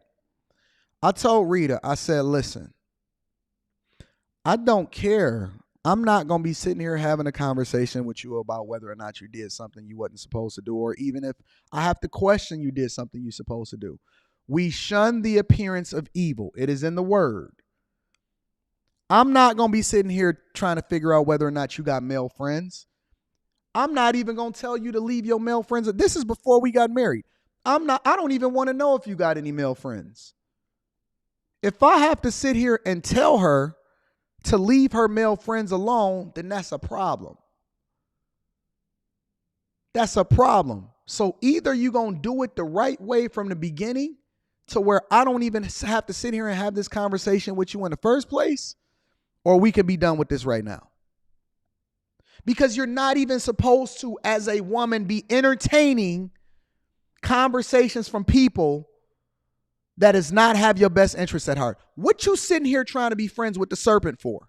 Why was she even over there talking to a motherfucker that ain't even supposed to be talking in the first place? Why is the serpent talking? Why is she talking to somebody that she ain't supposed to be talking to? See, I train my chick, and this is why they call me a groom. When you at the altar, you the groom. You the groom. So you set the record straight and you set the precedent very early. She not sitting here talking and having conversations with people that she ain't supposed. Listen, even if we at the meetup and it be people that be wanting to take pictures with us, and then they want to take pictures with her, and she be eyeing that junk. She be weary. She be like, wait a minute. I don't even know if I want to take a solo picture. All right, this kind of seem all right. She give me the eye, and I give her the thumbs up, and then she go ahead and take the picture with the people. She very, very, very leery of who it is that she's surrounding herself by, because she don't even want to give the perception. She don't even want to give the appearance. She don't even want to entertain a conversation that is not going to be best for her. For what? What would it turn into? What would it turn into? Why is Eve even over there having a conversation with somebody that she ain't supposed to be having a conversation with a person in the first place? What a dude. That's what you talking to him for? What the fuck you talking to him for? And now you bringing over here, you coming into my house with an evil spirit, Eve. Evil spirit. coming in here with new ideas. Yo chick, listen. Yo chick start coming in with new ideas that just sound wild and ain't nothing like what it was that y'all been doing over the last few years. Just pay attention to a little bit. She's starting to dress up a little bit more. Every single day, she got a new lipstick. She got new perfume as she going to work every day. Pay attention to her. Just pay attention. It's the signs is there. The signs is there because next thing you know, you're going to be sitting there like that dude that I just did a story on. And he over here waiting outside of the hotel when your chick is out there walking out with a whole nother dude. Then you're going to start to realize, well, Anton was right. She wasn't mine. She was all of ours. It was just your turn, big dog. It was just your turn. You sitting here talking to me about what a serpent said. Nigga, didn't I tell you that we ain't supposed to be eating the fruit over there in the middle? Didn't I tell your black ass to get your hands off that fruit? What Adam should have did was he should have said, listen, I got to let you go, Eve. You for the streets. You're for the streets. I got to let you go. I got to let you go. No. Adam was the first simp. Adam was the first simp. He decided that he wanted to hold her down. Okay. This is what you got. Now we got to get all the way over to Noah and we got to wash the whole fucking thing away. We got to completely cover the earth in water because there's just so much foolishness going on out here in these streets. And we got to flood the whole earth and then put a rainbow between God and man as a covenant that he'd never flood the earth again. Then they took that rainbow. Let me tell you how evil men are. They took the rainbow and they said that this is a representation of the alphabet community. We're going to have Bible study today, but we're going to do it a little bit differently than what y'all used to experiencing when y'all was a little bitty kid. When y'all was a little bitty kid. We're going to have Bible study today. This is how evil niggas are. This is how evil they are. A lot of people like to say, well, the black man was the first man on earth. Well, if that was the case, then that means that the root or the inception of evil came from people that had black skin. Whole nother conversation. We're going to get into that later. Let me read these super chats and then we're going to go over to the next thing because I got a whole show that we cooking up. I'm assuming that I did get the email, Aaron. I'm going to check it. Rita checks the email, so I'm going to check that. Says, good morning, Anton. Marvin here from the hair video. Shout out to Marv. We appreciate you. If possible, can you tag me in the video so I can get more traction on my YouTube? Marv, send me a YouTube. Is this your YouTube channel? One Guapolo? I got you, big dog. I'm going to tag you in the video as soon as I get off the live stream or before I get into it tonight. I got you, big dog. Greatness to Work says, just sent it to the email. Type in Biden greenlighting illegal immigrants. All right, I'm going to check that out too. That's going to be on tomorrow's show. Aaron says, some states don't care about the DNA test. If your name is on a birth certificate, it's a wrap.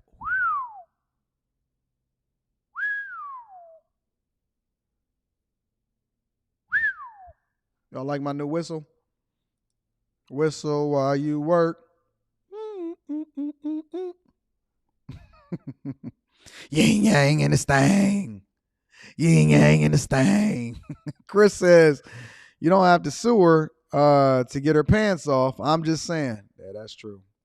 She gonna drop it for nothing anyway. Rickster is in the building, says, when the pastor said people who has a checker pass, I guess that woman almost played you in chess. That's pretty good. Aaron says, I was on a plane next to an attorney who does sexual assault cases, and the stories she told me were insane. Be careful, fellas. Don't even look in the wrong direction. That's sad. Thanks, Aaron, for the 5-ball. Corey Williams says, the mother identified the guy as the father. Reality 325 says, dude pissed someone off and they put a chick on him. That's possible. That's possible. Ronnie Robinson says, good morning, Mr. Anton Daniels. Hope all is well. Did you know the government provides incentive payments to states that have strong performance-based child support programs on top of the funding? Wow, really? Really? Seriously? I didn't know that. Thank you for the insight. Shout out to Farmer D Aces in the building, says, take your time, Pastor. Shout out to Farmer D Aces in the building. Man, this is wild. Y'all better be careful out here in these streets. Y'all better be careful out here in these streets. Well, we got one more We got one more that we need to go over. All right, so let's rock this out. Let's get to the money. Let's get to the money, ladies and gentlemen. This woman makes, I believe, the title had said, living off of $133,000 in New York City at age 22. I thought that this would be a good one to react to. I haven't seen it yet. Living on $133,000 in NYC at the age of 22. Let's get into the show. Make sure you hit a like for the YouTube algorithm. Subscribe to the channel. Thank you guys for the super chats. Make sure you actually hit a like for the YouTube algorithm. For real. Don't just gloss over it. Hit a like. But then in addition to that, make sure y'all tap into the Patreon. Link is in the description as well as pinned to the top of the chat. Right before I chose Hold on, let me exit this out. All right, let's rock. Which college I was going to attend, I had earned over $1.8 million in scholarships. And that's a combination of full ride offers as well as different outside scholarship opportunities. By the time that I had graduated from Princeton 4 years later, I earned over $2 million in scholarships. We're not going to skip over this, though. We're not going to skip over this. Listen, this chick said by the time I graduated from Princeton, we're not going to skip over the fact that she just acquired over $2 million in scholarships and she graduated from Princeton. Shout out the baby girl. Shout out the baby girl. Listen.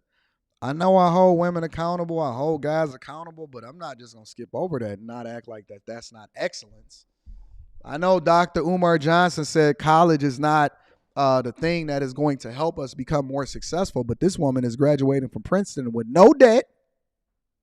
$2 million in scholarships, and she's living off of $133,000 at age 22 in New York City. I see nothing wrong here.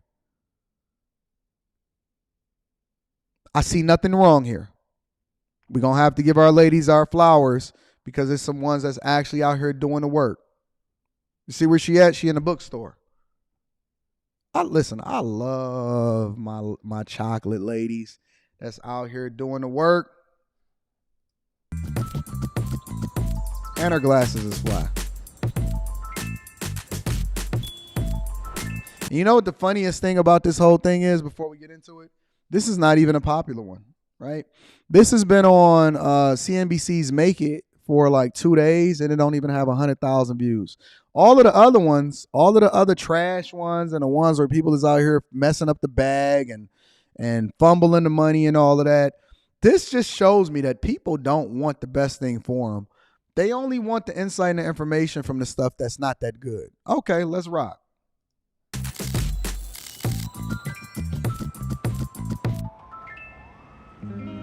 I love New York, by the way. One of my favorite cities. I'm Gabriella Carter, a 22-year-old recent graduate from Princeton University who earned over $2 million in scholarships. And she I glad recently about moved that. to New York City, like where I made $133,000 last year.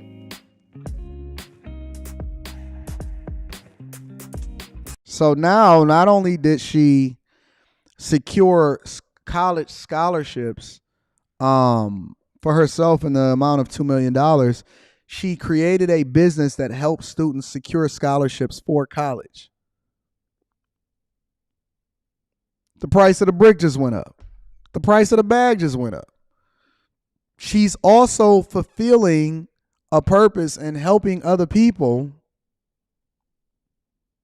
and she's getting paid and rewarded to do so. I have no problems at all. I have no problems at all with what it is that I'm seeing right here. Shout out to Faith. I'm going to be reading your super chat shortly.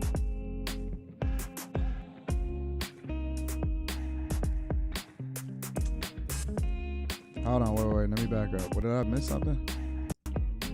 In 2022, she made $45,000 from her corporate job and $87,000 from her business. Listen. All right, hold on. Because this is gonna be a good one. I don't want to hear anybody sitting here running in the Victim Olympics. I don't want to hear anybody running in the Victim Olympics. She's working 2 jobs. She's working her regular job and she's working her business. For those of y'all that keep saying, listen, I just want to do my 40 hours and go home. I don't want to hear it. If your chick is outworking you, I don't want to hear it. I'm not interested in having a conversation. Everybody need a hustle. Everybody need a second job. Everybody need to be getting to that bag. And she's growing her business to where she can get to the point to where she can leave her business. When she said I made $133,000, she didn't say I just got that from corporate America. She says I'm getting that bag. I'm getting that bag. Somebody said I ain't feeling her nails. Man, that's cosmetic. We ain't worried about that. We like their mindset. It's the mindset that they got to have when they came into the conversation. I like the mindset. I don't give a fuck about no nails. Man, them nails don't mean nothing to me. I can't see them nails from the back anyway.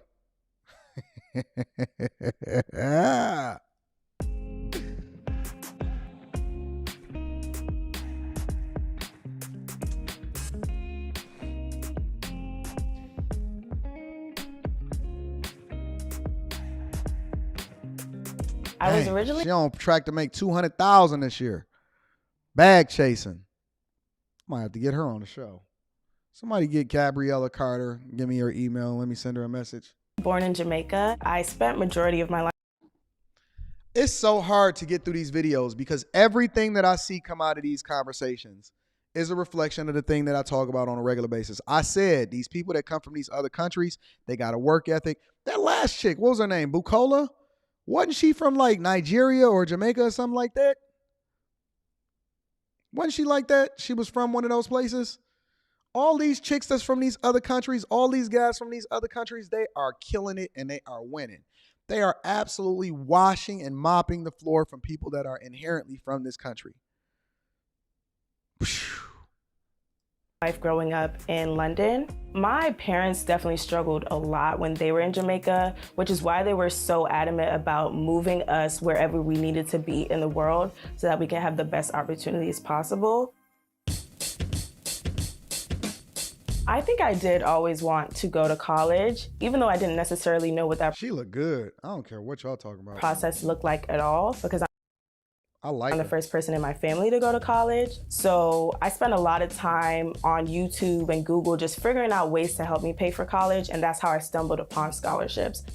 In the beginning, I didn't have as much It's something success. about a woman that is educated and smart and has the right mindset. All of that other stuff, them baby hairs, them eyelashes, the wigs and stuff, we could fix that. That's cosmetic. As long as you ain't got no BBL and you don't have no crazy breast or something like that, we can fix all of that other type of stuff. When we talking about what's attractive to me for a woman is her mindset. It's her submissiveness. It's her humility. It's her grind. It's her hustle. It's her ability to be able to communicate effectively. I don't care about all of that other type of stuff. All that other stuff, that's for the women that you just want to bust down. It's a difference between a chick that you look at for the potential of building with and a chick that you looking at that you just want to rock out to. A lot of dudes, they look at these chicks and they say, oh yeah, she looks so good, I'd wife her. Man, that's the chick that's going to be the 3-time baby mama, bro. She ain't got no mind of her own. She don't even know how to think correctly. I'm looking at her mind. Your mind is going to be the thing that we then leapfrog off of in order to determine whether or not we are equally yoked. They say, how do you know she's submissive? Because how it is that she listened to her father. That's the first way. Deeren, you said, how do you know that she's submissive? Because of how it is that she is dealing with her father. Did you hear what she said in the very beginning? That's the first clue. That's the first clue. Listen, they're going to leave clues and they're going to leave breadcrumbs all over the place in order for you to actually be able to determine who she really is. The thing that my daughter sees on a regular basis and the things that she takes is she sees how it is that I treat her mother. As I would like, and rejection is not the easiest pill to swallow. I remember getting rejected to 30 different opportunities back to back, and it was demoralizing. But right when I was about to give up, I won a $20,000 scholarship from the Coca-Cola Foundation. So once I got that win, it really upped my confidence again. And because I had applied to so many scholarships before, even though I got rejected, my skills were getting better at writing and articulating my story. So the more scholarships I applied to, the better applications I was able to submit and ultimately have more success. Now you got ChatGPT. You ain't even got to trip about it. You can have ChatGPT write your things down. That's down the line. Dang, 35 scholarships, $2 million. Graduated from college debt-free. What, Anton? You telling me that there's ways for people to, multiple different alternatives and ways for people to be able to go to college and be able to get that bag? You telling me you don't have to run in the Victim Olympics? You don't have to sit here and get mad because man, this woman just went in and she said, listen, I got rejected like 35 times. She said I got rejected 35 times. And right before I was about to give up, I got a scholarship from Coca-Cola. I got a shout out to Brock. I'm reading your super chat in a minute. Rejection is not a bad thing. Losing is not a bad thing. Failing forward is what it is that you want to do. It's not about how many times you lose. It's not about what happens to you. It's about how it is that you react to it. You telling me that there are so many different alternatives that allow for you to be able to go to school and graduate debt-free. I ended up ultimately choosing to attend Princeton University because of the prestige. I was becoming increasingly aware of how the Ivy League could open a lot of doors that you may not necessarily have access to at other schools.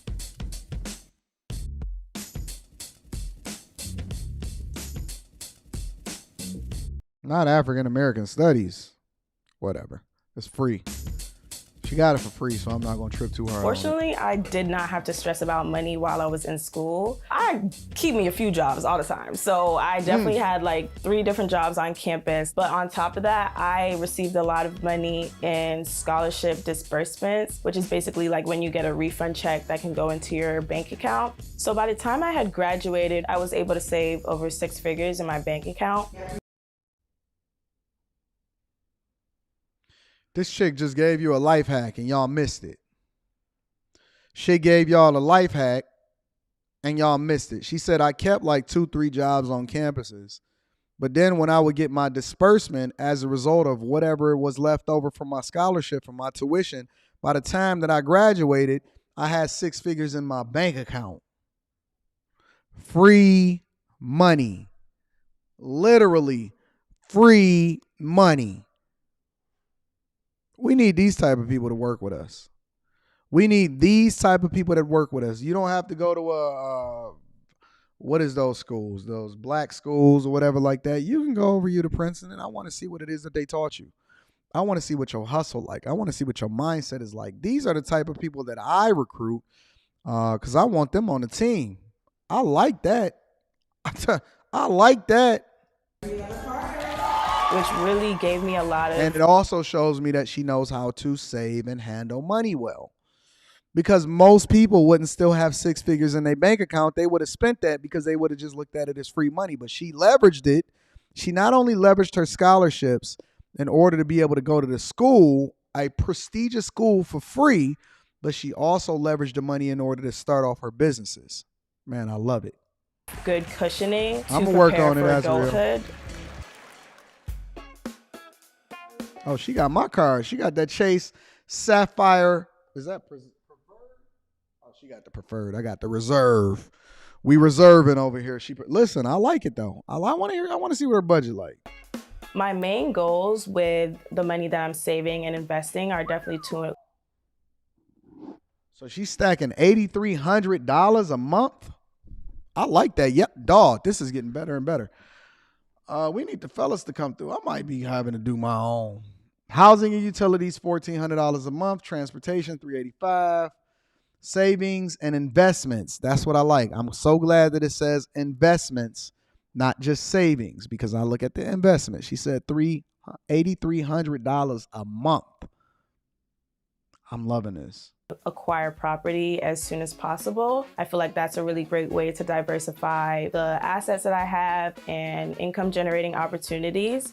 I don't see nothing wrong. She said, I'm about to start buying property. She's 22 years old. She must be a bag chaser. And outside of that, I just want to give myself a good head start and cushioning to be able to do what I want. Like if I want to go travel, I don't want to have to be worried about that. Or if I wanted to start a different business venture. What's up with the sound effects? That was not the sound effects of that stuff breaking. I feel like money opens up a lot of doors to be able to explore your dreams and have really unique experiences. So that. Let's stop there for a second. She says money opens up a lot of doors for you to be able to have experiences and live your dreams. I thought y'all said that money didn't buy happiness. I thought y'all said money didn't buy happiness. How don't it buy happiness? And she's literally telling you she graduated debt-free. She went to college. She started her own business. She saved 6 figures before she ever left college. And people sitting here telling me that money don't buy happiness. How don't money buy happiness?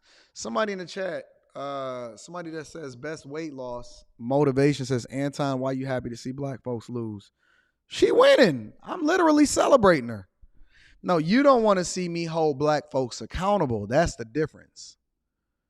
You don't want to see me hold black folks accountable. That's the difference. It's not that I like to see you lose. I'm literally celebrating her. I celebrated her. I celebrated Bacola. I celebrate my own life and my wife. What are you talking about? If you losing, I'm going to say you losing. You want me to tell you you winning when you winning and you losing? Stop running into the Victim Olympics, fam. Let's continue. That's what pushes me to save and invest as much as possible. I moved to New York City in July of 2022. Nice. My apartment is worth $4,500 a month, and I live with 2 other roommates, and my share of the rent is $1,245. Roommates, I like it. Everything she's doing is making sense. Everything she's doing is making sense. Majority of that food is eating out, but I definitely do cook sometimes. Some of those meals are business. Hey, check it out. Somebody said pride cometh. I'm going to come back to that plan. I'm going to come back to that comment at the end. Don't worry about it. I like that comment. People tell me that all the time. They've been telling me that since I was a little kid. I'm going to come back to that comment. I promise you. And others are for more social activities where I'm going out to eat with friends. She expenses the business dinners. I definitely do try to take the train when I can, but a significant portion of that budget comes from taking Ubers and Lyfts around the city. I knew she was going to say Ubers. Each month, I allocate around $5,000 to $10,000 towards saving and investing. I save majority of my money in a high-yield savings account, whereas another portion of that money goes towards my brokerage account. Dog, is this woman the prototype? Is this woman not the prototype? Is she not literally saying exactly what I say on this platform for years, word for word, that the majority of your money does not have to? Now, I don't like the idea that it's in a savings account. She's saying a high yield savings account. It doesn't matter.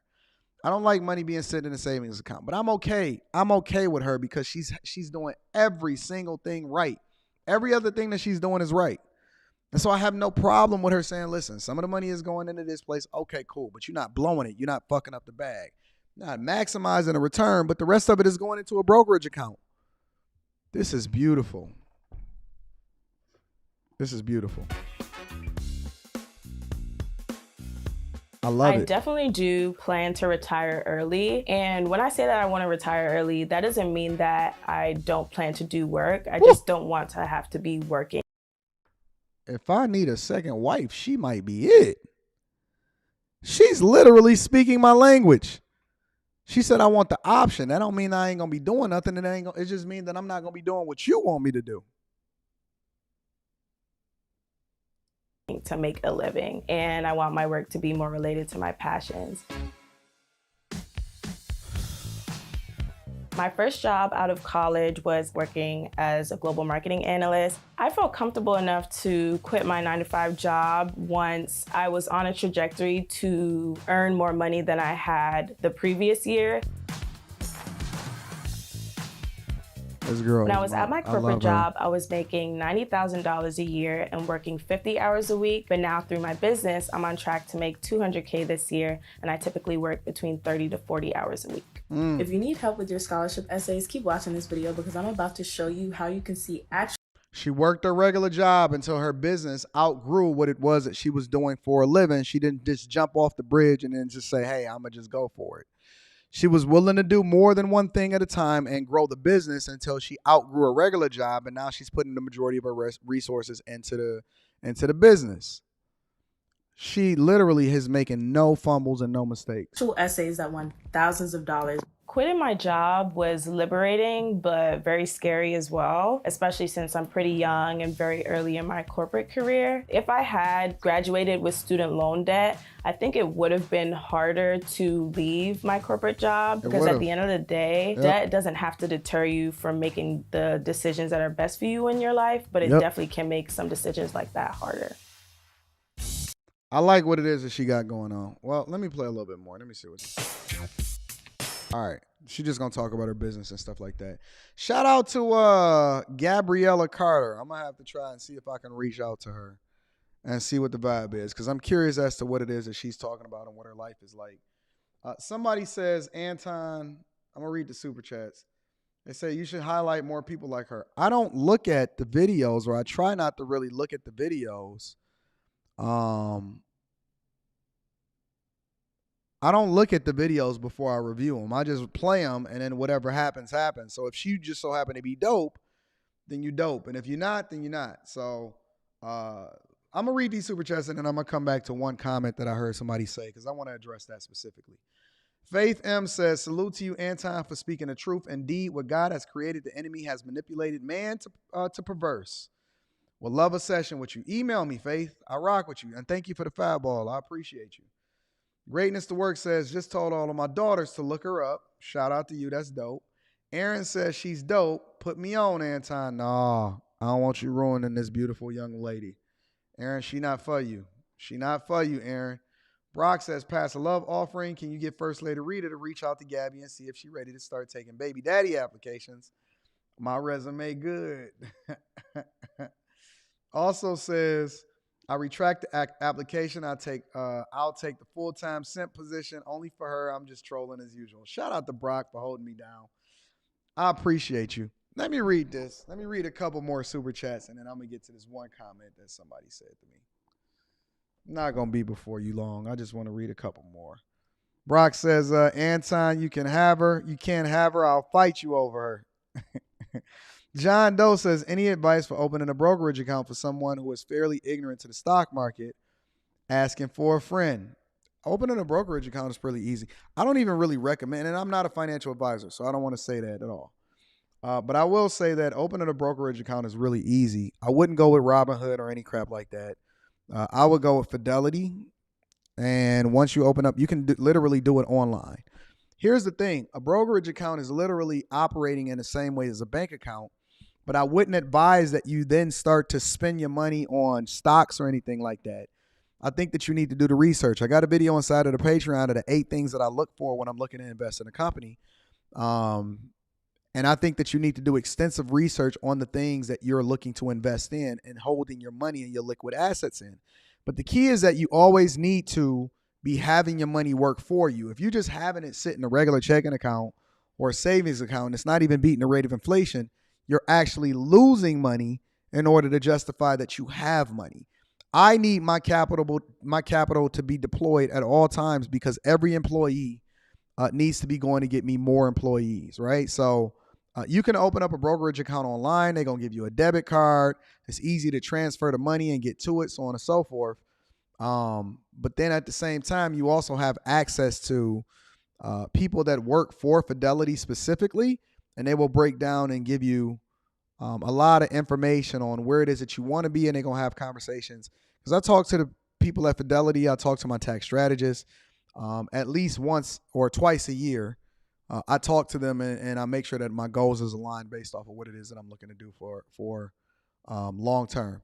So that's what I would do. Shout out to you. That's a really great question. Let me read one more super chat. Faye Brown, shout out to Faye Brown. I had a call with him yesterday. Says, yo, Anton, been on Cloud 9 since our coaching call yesterday. So much game and wisdom I received. Thank you so much. I can't wait for my next call and for the next Patreon meetup. Please don't forget to try to get that Dame Dash interview. Shout out to you, big dog. Another hustler. bag chasing, killing it, got a ton of money in businesses, and somebody that I've coached multiple different times. Shout out to all of the bag chasers and the Patreon members. Link is in the description as well as pinned to the top of the chat. Let me end the show by saying this and highlighting this. I see this comment a lot, and I've been hearing it actually my whole life. And it's always come from people that has tried to project their weaknesses and issues onto me. And I don't accept that. I never have. I never will. God got me, and I've always been a good steward and a person that has been successful. It's only weak people that wish hate, falling, issues, problems, and trouble on other people. That your words don't have more power than my words, and so it really don't make no difference. And this is one of the reasons why I've been winning my whole life. Before I was even born, it was already predicted and prophesied on my life of what it was going to be. One of the first things that was prophesied, it was through a dream. And through that dream, it was eyes on the front of my mother's stomach, outside of her stomach, and it said that I was blessed with the gift of insight. Just giving you a little bit of insight of what my life is like. And then the other prediction on my life, before I was born, it was a vision that multiple different people had, and I was a baby. And I believe in spirituality and stuff like that, right?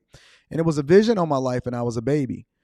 And the vision was that it was war torn, and everything was tore up, and stuff was on fire, and it was chaos, and people was like gnashing at the teeth and poor and dying and all of that other type of stuff.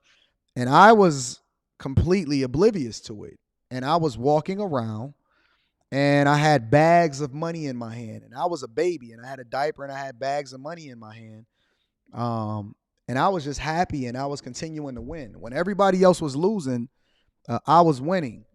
And it was predicted, and it was told to me when I was a child that people would come against me, and people would wish for my downfall, but that their words would fall on deaf ears, and it would have no power over me because my life was already predicted, and what I was going to be great and successful. So when I've heard that throughout my life, it's had no effect on me whatsoever. As a matter of fact, I used to seek it out. I used to chase death and issues and problems. I remember one time I used to seek it out so much to where I would get in the car and I would test God, right? Which was obviously one of the dumbest things. And this was back when I was a teenager, and I would test God, and I would jump in the car, and I would drive from like almost 6 Mile straight through 8 Mile, all side streets, busting through the main streets, no stopping at the stop signs, going 80 and 90 miles an hour and saying, well, let's see what's really going to happen. And nothing would ever happen, right? I used to chase, let me revise that. I used to run away from what I thought my destiny was supposed to be. And then one day God sat me down, and he said, because God talks to me, and I talk to him too. And he sat me down, and he said, listen, you're going to do my work. And, this is what your life is supposed to be. Stop running from what it is that you're supposed to do, and embrace your greatness, and you will be rewarded accordingly as a result of it. And so my whole life is exactly what it is. And I don't worry about what other people say to me or try to predict on me, because it's nothing that they can do to stop me. I put my God against your God every day, 10 times out of 10. I will put my God against your God, and we can see where the chips is going to fall.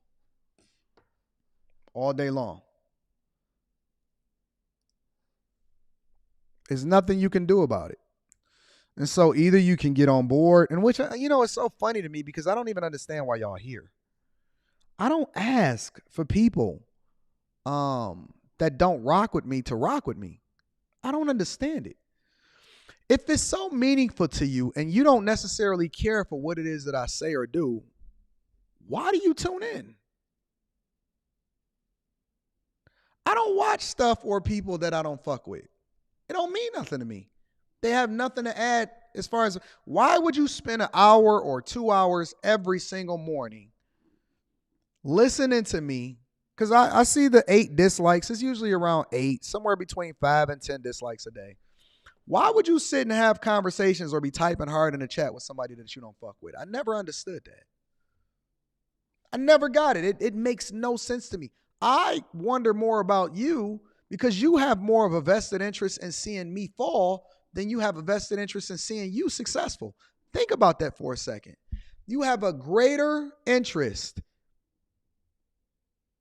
in seeing me fall than seeing you be successful. What you don't understand is that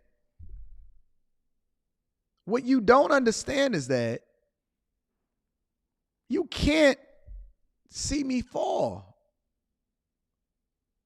And let's say hypothetically I fell. How would that help you? You rather spend your energy on wasting your time watching me than you would pouring into you. So really, your comment says more about you than it does about me. Because I'm doing me. I'm winning on the highest levels in every aspect of life. My money is great. My family is great.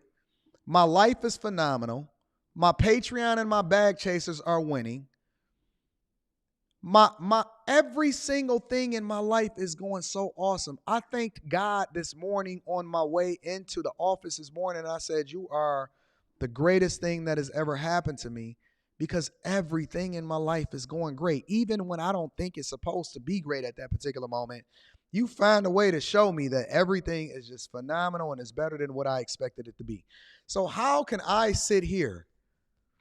Listen, this is one thing that I can promise you. One thing that I can promise you, I will never come over to your channel and worry about how trash you are. Because I know you trash. I know you trash. I will never come on your channel to see how dusty you are. I can promise you that. I'm going to spend my every waking moment pouring into my people and pouring into what it is that we doing over here. And every piece of energy that I have is going to be dedicated to that. You ain't never got to see me come over to your space and try to figure out how dusty you are. I'm going to just keep letting the pigs playing because, you can't really understand jealousy. You can't really understand envy. It's crueler than a grave. I never understood it and it never made sense to me. Why would you spend your energy on somebody that you don't necessarily care about?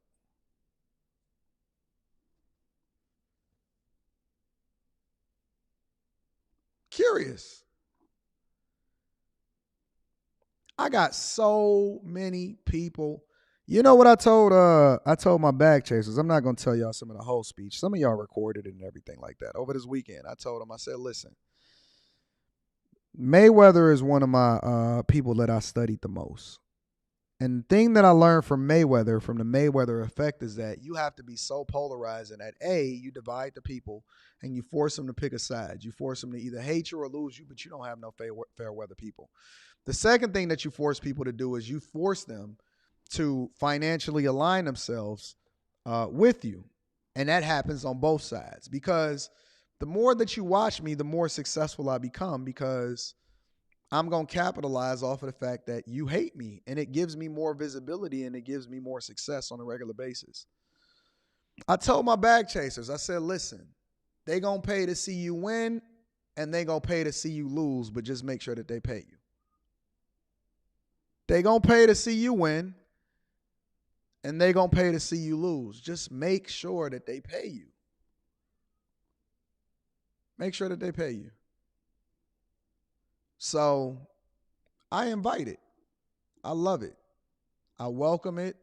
I've never been interested in operating in a space that wasn't, that there wasn't some obstacles because the beauty of it is that I've never seen anybody become mega successful without somebody standing in a way that they had to step on before they got to them. So I welcome them. I love it. I love you because you helped me make me a better me. You just a tool. You my bitch. In every way, shape, or form, you my bitch. And I love you for it. Because the more that you focus on me, the more I get the fuck on you. Use my bitch. So if the sentiment and the narrative is pride cometh before a fall, then I'll say not before I fuck you in the ass and step on you in order to continue to get to the highest levels. Just use my bitch. I know I'm not supposed to say that because you say you're a Christian and all of this other type of stuff. Listen, use my hoe. You my hoe.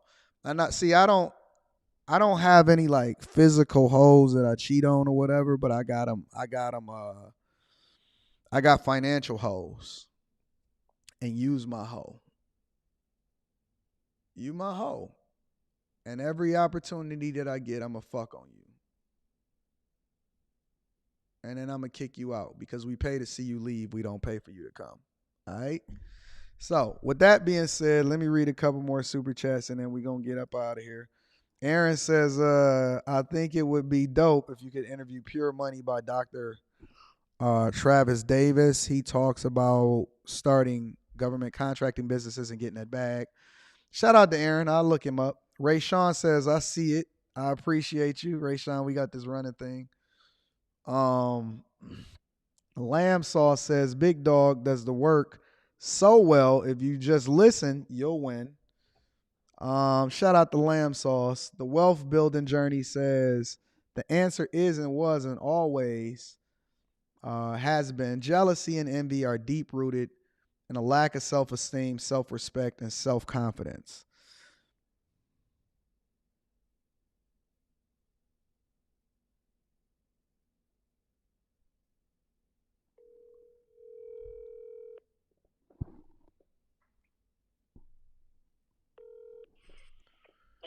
Hello, sir. Hey, what up? I'm on a live stream. What you doing? I am getting ready to go pick up my car that I had repaired. Hello, live stream. Anton's mom. I got a question for you. Uh-oh. Nah, just something quick. Do you remember the dreams that was had and prophesied about my life before I was born? Yeah, I do. What were they? One in particular was that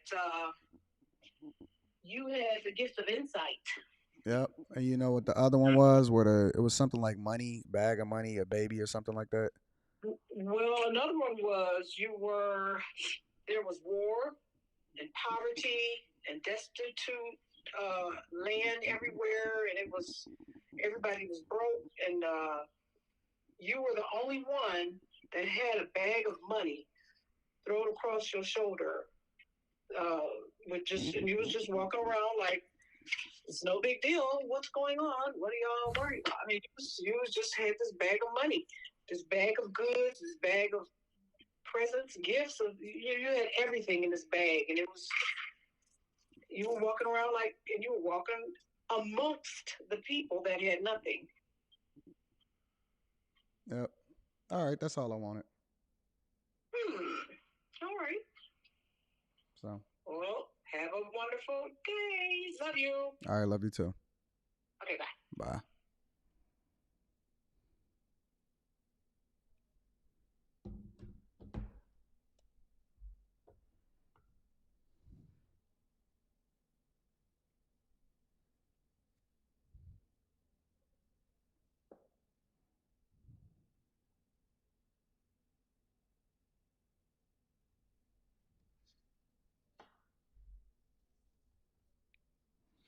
The expectation on my life is to be great.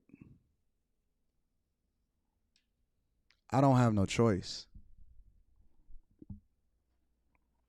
The expectation on my life is to be great. I can't be like you. It's not in me. It's not on my life. I speak with so much confidence because I go in this path and in this journey, and I've been going for the last 41 years. What you think this is the end? This is the beginning. You have no clue of what my life is to be and what's to come.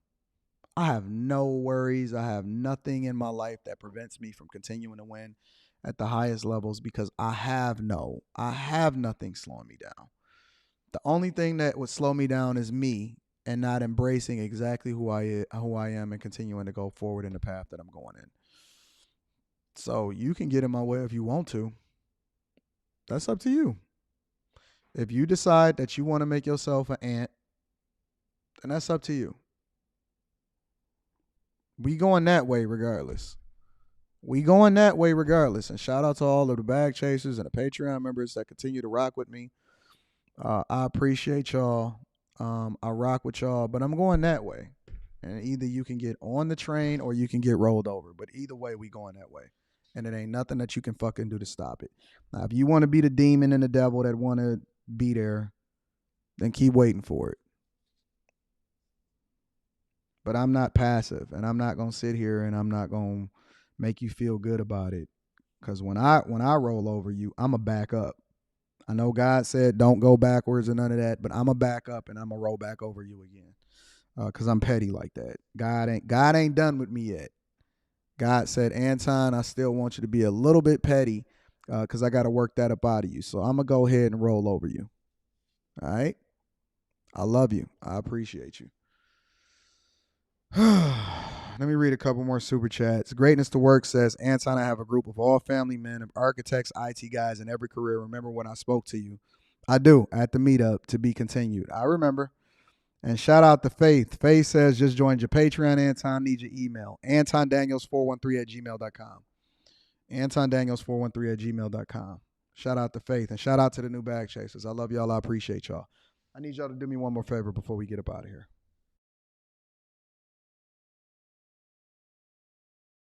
Make sure you share this with your family and friends. We don't want to be rich by ourselves because we definitely going to get rich no matter what everybody else say. I love you. I appreciate you. I'm going to holler at y'all later. Peace, family. Till tomorrow.